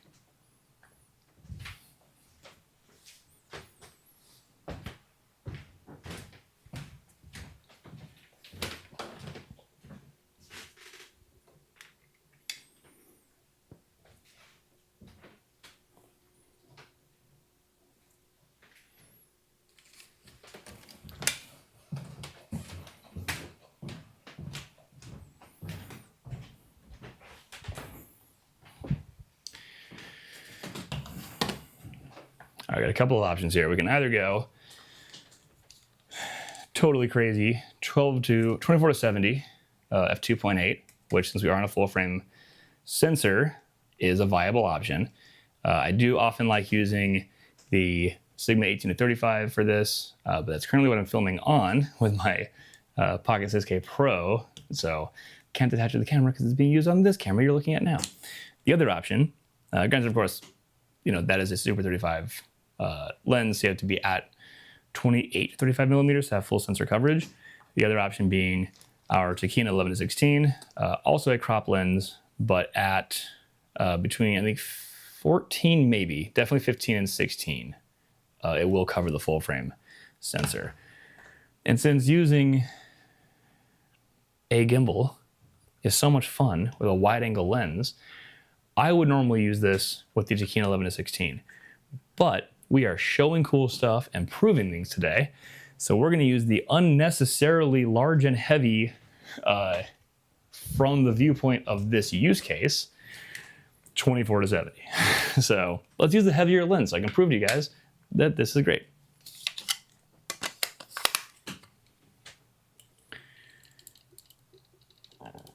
Oh, 28 to 45, yeah. That would be awesome and fun to use for sure. I actually don't think I need anything else from this kit. This is all pretty self-sufficient from here. I'm just gonna set this down. There is so much stuff in this room for all the things I've dragged in here during this stream. Okay, so let's grab our Viltrox EFL Pro lens adapter. I've been covering this thing a bunch. For those of you who are using the full frame autofocus, this adapter works with with pretty much all the lenses I've got that are autofocus. And there are two different versions of it. Once you update the firmware, both versions should work pretty equivalently. But there have been some mixed reviews. I did have a chance to stop in at Viltrox and talk to them at NAB, and they were pretty cool about it. Hopefully I'll have a chance to actually test out. They have a I believe a 16 millimeter, 16 or 18 millimeter, I think it's a 16 millimeter, full frame f1.8 native L mount that has autofocus and it's like a silent motor. Not endorsing it right now because I haven't had a chance to test it, but with any luck, I'll have a chance to test that lens, and then I can do another deep dive, maybe shoot another cool, like, you know, music or skating video, and go skating around with that thing. That'd be a lot of fun. Oh, that's cool. Oh, that's so cool, Ankit. It is 16. Okay, cool. Thank you for verifying that. Heck yeah, kickstarting your freelance career on the Pocket 4K and the Canon 50 1.4. Canon 50 1.4 is great. That's a really, really solid lens. I really like that one. Okay, so the only thing left now is the external, realistically, because we have a tilting monitor. I'm not going to worry that much about attaching a wireless video thing to this, but you guys let me know if you want that, because I feel like we're probably talking a lot of like solo operators who are running around the gimbal in this, but I do want to get an external SSD attached because, as I mentioned earlier, that's important to me. So let's go. Actually, this is easy. We're going to put our cold shoe. No, I'll put it on the side here. This will be great. Use this guy, and we're going to grab the mini lock plate off of our battery from earlier. And we're going to attach our SSD handle directly to this rig. Because that is the larger of the options. And I just want you guys to be able to see all the cool stuff you can do.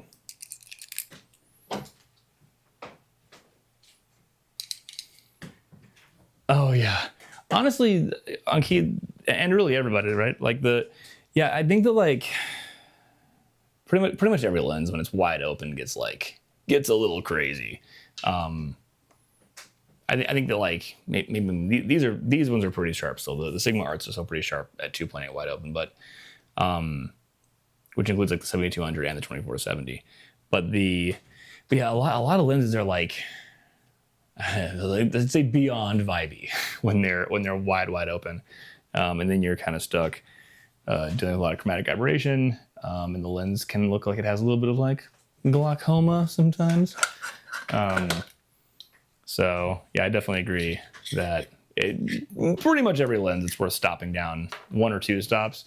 I always tell people like, look, your lens is going to be it's vibiest 1 to 2 stops down from wide open. To put it kindly, any lens wide open is dripping with character. And then once you're 3 or 4 stops down from wide open, you're kind of in the sweet spot for like the clinical, super sharp, or as sharp as that lens is going to get, look, while still having a little bit of subject isolation. And before you get, within a stop or 2 of the most tightened down it can be, which is where you're going to like reintroduce like, whatever diffraction, refraction issues where like it's now stopped down too far and you lose sharpness again, or introduce other weird artifacting issues. So part of why, by the way, I'm not just using, like I said earlier, we have this side NATO rail and this handle comes with the NATO rail. So the reason part of why I'm not doing this is because with the handle on the NATO rail, it's a little far out from the actual body, which can be a little awkward to try to balance it when it's this far away. So we want this to be like as flush as it can be to the actual body, and or possibly even putting it on top. So we're gonna first start by just kind of making this as easy as it can be for our purposes. Let's do like that, right? Like that, or like that. Let's put it there. That seems pretty reasonable. We're already kind of shifted this way because of the center thing. So let's put it over here so we have a little bit more natural counterweight happening just a little bit there. So we are gonna switch back to our overhead here. Grab the right screw thread. Hey, thank you so much. Thank you so much, Enver. Is it Fast or Fazzle? Enver Fazzle. I'm gonna call you Enver, if that's cool. Thank you so much, Enver. I appreciate that. I love doing this setup. Now, I'm not sure if you're saying that like this setup is nice with the overhead, or if you're saying that this setup is nice with the camera. But either way, thank you. I work hard on my setups. I will say this overhead shot, I so rarely actually record this overhead shot. I largely just have this here for demos when I do like Zoom calls and remote work with people. I will like when someone, you know, wants a, you know, mentoring session or whatever have you, I will very often just end up using that overhead camera while on a Zoom call, which is always so funny when like someone pops onto Zoom, you know, with their webcam and they're just expecting everyone else to be on a webcam. and then you pop in with this and they're like, what? What? Cool. Nice setup, man. And then of course we switch an overhead. No one's expecting an overhead on a Zoom call. That's always my favorite. I feel like I'm doing like up close magic on people when I'm on a Zoom call. So anyway, so here's our SSD handle. Now this could be smaller if you used the SanDisk, little SanDisk SSD from earlier, right? That footprint would be smaller. So there are options to still get external SSDs without having to have something kind of as long as this is. But part of what we're doing here is, again, we're showing like some of the heavier options because some people seem to think that like unless you're using a micro studio camera or an FX3 that it is impossible to balance anything on a gimbal, but it's not true. So we're going to prove that today. So nice heavy lens with the lens cap on even. SSD, 2 terabyte SSD on top. We're going to see if our initial SSD cable will even reach this far. And if not, I'll have to grab another one because I have, believe it or not, more than one cable option in my arsenal of stuff. Let's see if I can attach it first and then pop it in. Hit. Come on. Yes. Haha, just reaches. Cool. So, yeah, I'd probably, depending on what's going on, I might use a slightly longer cable than that, but that is neatly tucked. I mean, that fits. Still get access to my monitor. Yeah. You know what? I'm not mad at that. That's cool. I'm cool with that. It's cool for me. Okay, so we have our body, battery, powering camera, external SSD, big beefy lens from gimbal standards, beefy lens. Obviously, if you were using an internal memory card instead of an external SSD, or a smaller external SSD, or if you were just relying on the internal battery, and or, you know, whatever. Like there are ways in which, oh yeah, and also possibly like a pancake lens, or even like a little native L mount, like we showed at the beginning, the Suray, which ones are those? Not the Venuses, the Saturns. The Suray Saturns are a little teeny tiny one, but then of course you need something like a wireless follow focus. Now, I think it's Blazar has an autofocus anamorphic lens. There might be other brands that are starting to get on this, but that is something I also very much want to test, is if there are any L-mount autofocus anamorphic lenses, gimbal work is about to get crazy. Just throwing that out there. So definitely let me know. Oh, you can't see the V-mount? Here, I'll show you in the overhead. So you can see, Andrew. Right there. V-mount. On the official Tilta plate that takes V-mounts and gives you power distribution out so that we can power our camera. So yeah, it's a nice little setup. Now for everyone's favorite, which is just like popping off the locks and seeing what direction this thing starts going all crazy. But like, I guess before I continue, shall we test this as is, or shall we connect what is realistically the very final possible thing, which would be, so yeah, no problem. I mean, it's a dark object. I'm wearing a dark shirt, and it's like disguised. It's camo. But should I attach a wireless kit to this thing, or should we just like see if it balances as is, all this crazy nonsense attached? Normally, I would just be like, ooh. Ankit's got the Blazar Cantos. Man, Blazar, Ankit got some good stuff, man. If we were in the same area, Ankit, I'd be like, we got to hang out and talk about gear in person. It's like, you have so much of the same stuff I'm like researching all the time. Final boss form. All right, let's do it. Let's put a wireless transmitter on this thing. Fortunately, we have an open cold shoe, and this transmitter goes into cold shoe, so why complicate things? Let's just pop this straight on here. Boom. Cold shoe to cold shoe, come on. Oh. Speaking of clearance, this is crazy. This is like this is designed for this.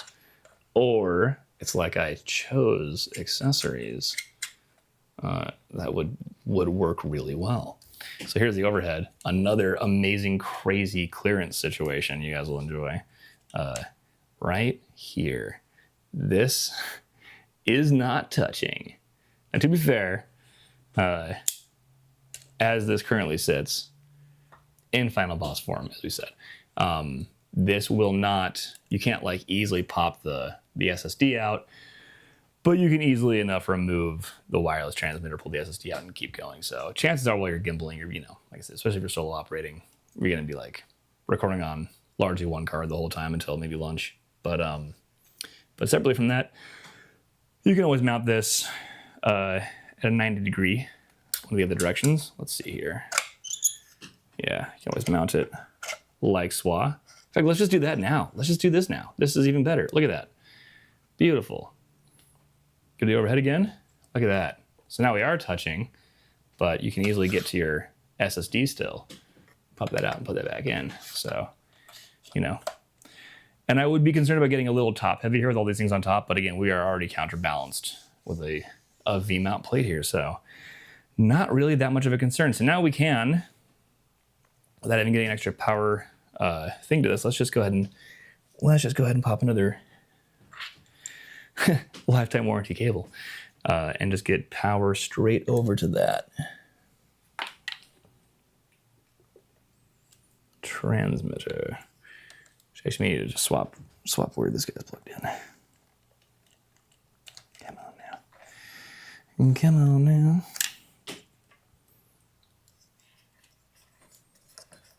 Yeah.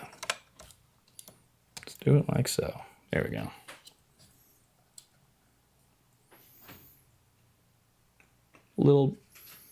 It's a little goofy. Hold on. Hold on. We don't even need to do what I just did because this particular transmitter will actually take USB-C. So I don't need it to be all weird like this.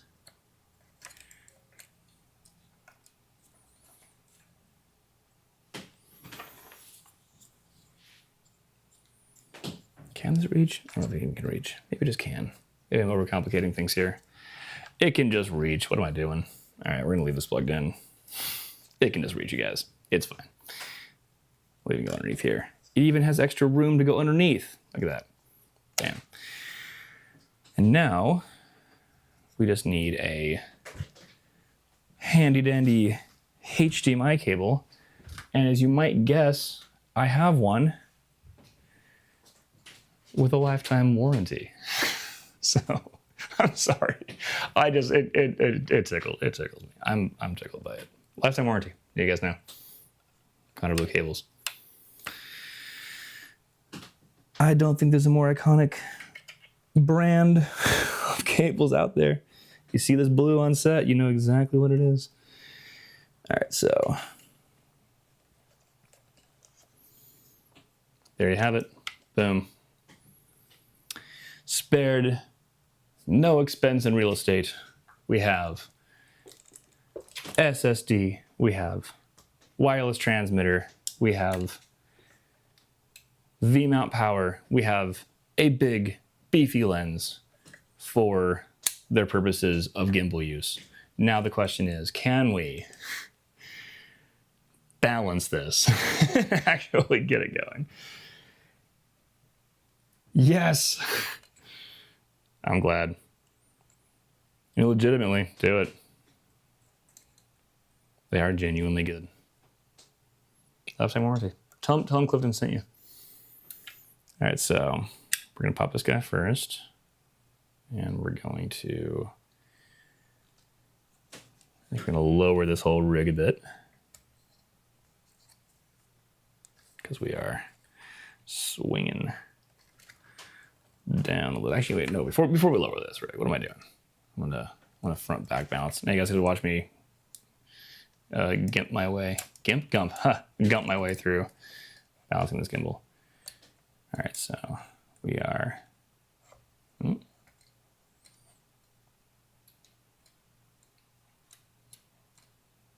Okay, it's pretty front back balanced.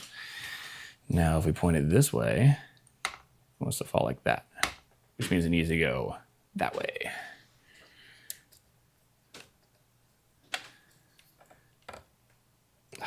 Well, admittedly, this D-tap, not the most convenient spot for them to put that.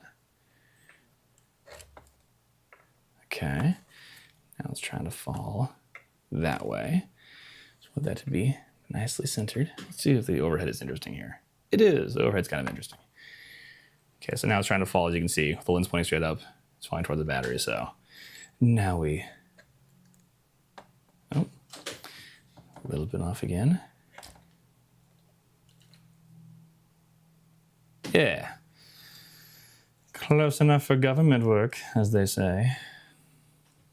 I don't know if I can legally say that in America these days. We jest. We have fun here. So, I'm gonna pop this guy back on. Here. Take up some of the slack. Maybe inside of here. Yeah, we like that. Cool. And then it's got nice and tightened again. We're gonna slide this forward. And now what's it want to do? Now, the battery in the bottom, it wants to fall backwards. Which means I have room to, oh, whoa. Whoa. Behold. All right. Oh, did I just, whatever, we're on the right thing. We're on the right one now. Okay. So now we are loose on this guy. It's good enough.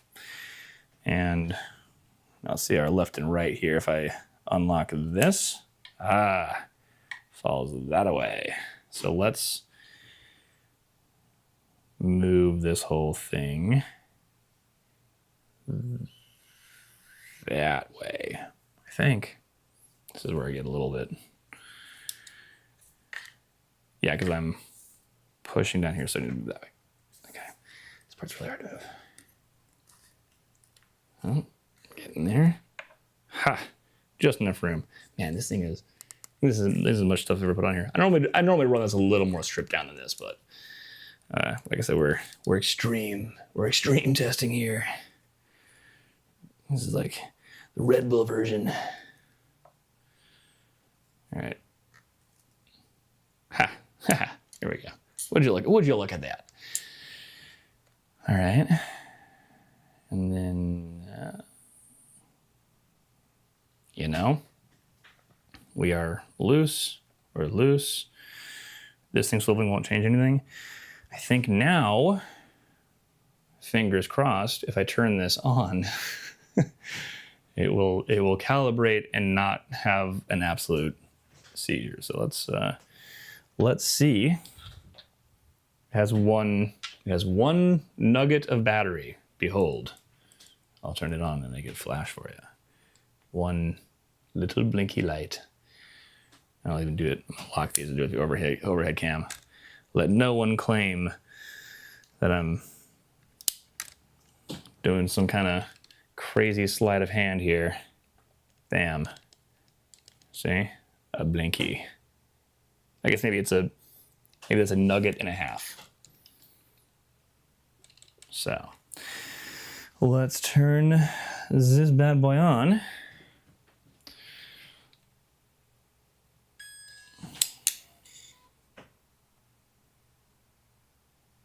I mean, that shouldn't surprise anybody. It was pretty well balanced. So that's the whole point, though.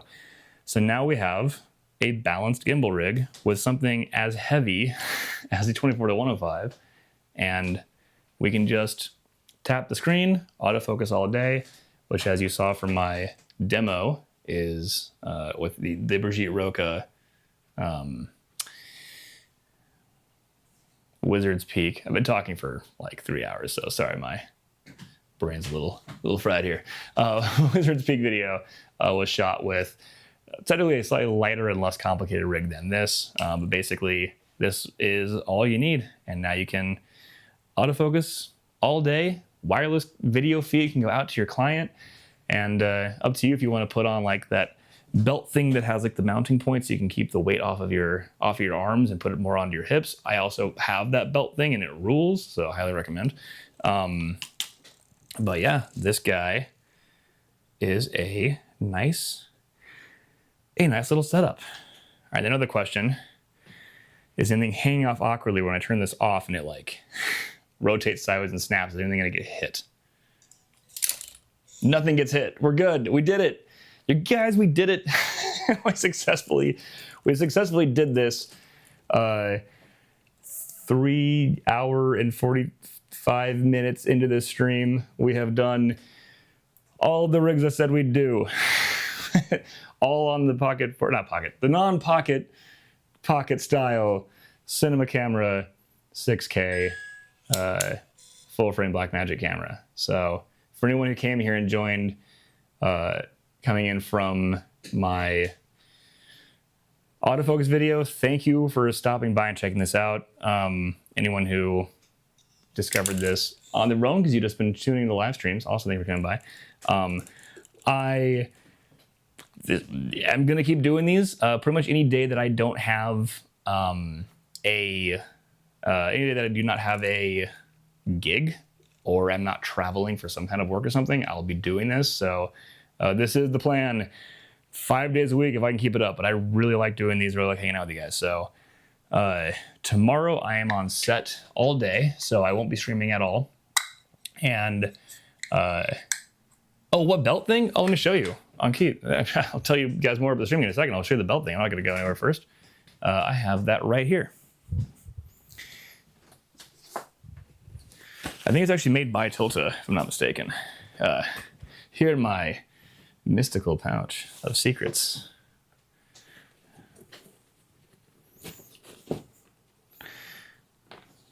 Which I'm totally super elegantly tangling. Trying to open it. Here we go. Okay, so this guy, this thing is a lifesaver for long days on set with the Ronin, and it is in fact Tilta brand. So just so you know. So this guy has a back pad that gets pressure off and puts it off on your lower back. It has this nifty little NATO looking thing. So you can attach this right here and get the weight of the camera up onto like your midsection and onto your hips. And then it even has these like shoulder strap madoos. I'm going for the wide camera here.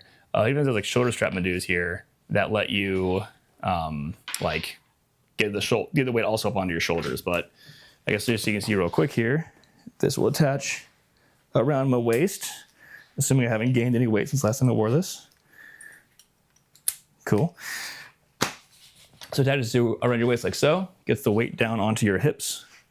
And then on a long day of operating, when you want to get the weight off of everything else, you can just rest it in this little ball joint thing here. So this kind of just gives you a place to kind of just like rest the camera, not on your arms and back in between shooting, or if you really wanted to, you can kind of like operate from here and actually have it attached while you're doing stuff. So this is like kind of an under support version of what would have been kind of like a, bigger shoulder rig thing for like the OG Ronins.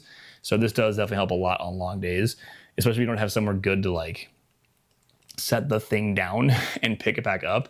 If you are like running and gunning all day and there are no surfaces and no like home base to put your stuff down, this is an absolute game changer of a thing. And I think it's like $100 or something. It's not crazy in terms of like what these accessories could cost. So highly recommend. I'll put that also in the little underneath the video description section, links and stuff. So anyway, but yeah, I'll be picking this back up on, I believe, Wednesday. I haven't yet picked what my topic will be. I might just be back at the desk working in Resolve and available to come hang out with, for anyone who wants to pop in. And then if you guys have anything in particular you want to know about in the comments, let me know. I will be scheduling this exact same kind of very long form. I know this was like a 4-hour stream at this point, but I really enjoy being, able to do super long deep dives and stuff. I will be doing one in this very room at this setup for the Pixis body as well. So I'll send out a link to everybody, let everybody know that there's a full Pixis deep dive going as well. I'll even balance the Pixis on here for you guys because more autofocus, why not? If you have autofocus, throw it on gimbal. So we will be doing that as well at some point. If not this week, that will be a next week thing. But either way, definitely tune in. Oh no, I'm Keith.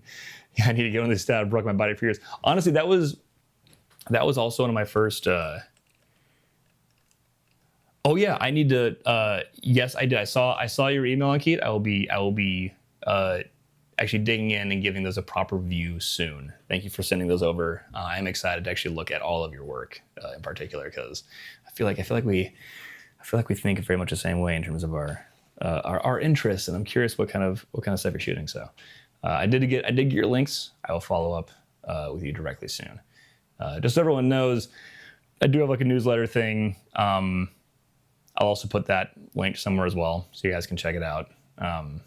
And when I send out the newsletter, it's just me, so you can reply to it and I will get that. So until I'm like some bougie million follower guy, you can still contact me directly, either on the Strategic Filmmaking website, that is a little mumbled there, the strategicfilmmaking.com website, or if you're on my newsletter already, you can just reply to it and I'll just be like, what's up? So all of those notes, I think I'm gonna go ahead and organize this space again and get back to editing up my my official launch video for the exposure tool that I mentioned, that right now channel members have early access to the free like ETTR LUT pack that I'm building. I know it's like, when you hear a LUT pack, you're like, oh, a LUT pack. But like, it's, like I said, I've been doing this for a long time, been shooting Blackmagic forever. I know the exposure and the color science. I know how to get really clean footage out of these. So I am making a really killer pack that starts with basically like letting you guys just keep the set it and forget it native ISO and still expose super clean, noise-free images all the time. So definitely something to keep an eye out for. Right now, there is a sneak peek that's at the end of my May update for the PDAF firmware autofocus thing. There's also technically a sneak peek I did for Rankit and everybody else who was watching on one of my live streams. But if you want to save yourself digging through hours of content, want to watch a 3-minute video, check out my my PDAF update video that I actually launched this morning, about 4 hours ago. So with all that being said, I'm going to hop off of here and I will catch you guys on the next one. Thank you so much for hanging out with me today. And like I said, let me know if you guys want to see anything particular in the future. I love doing these demos, and this is not a sponsored stream. This is just me sharing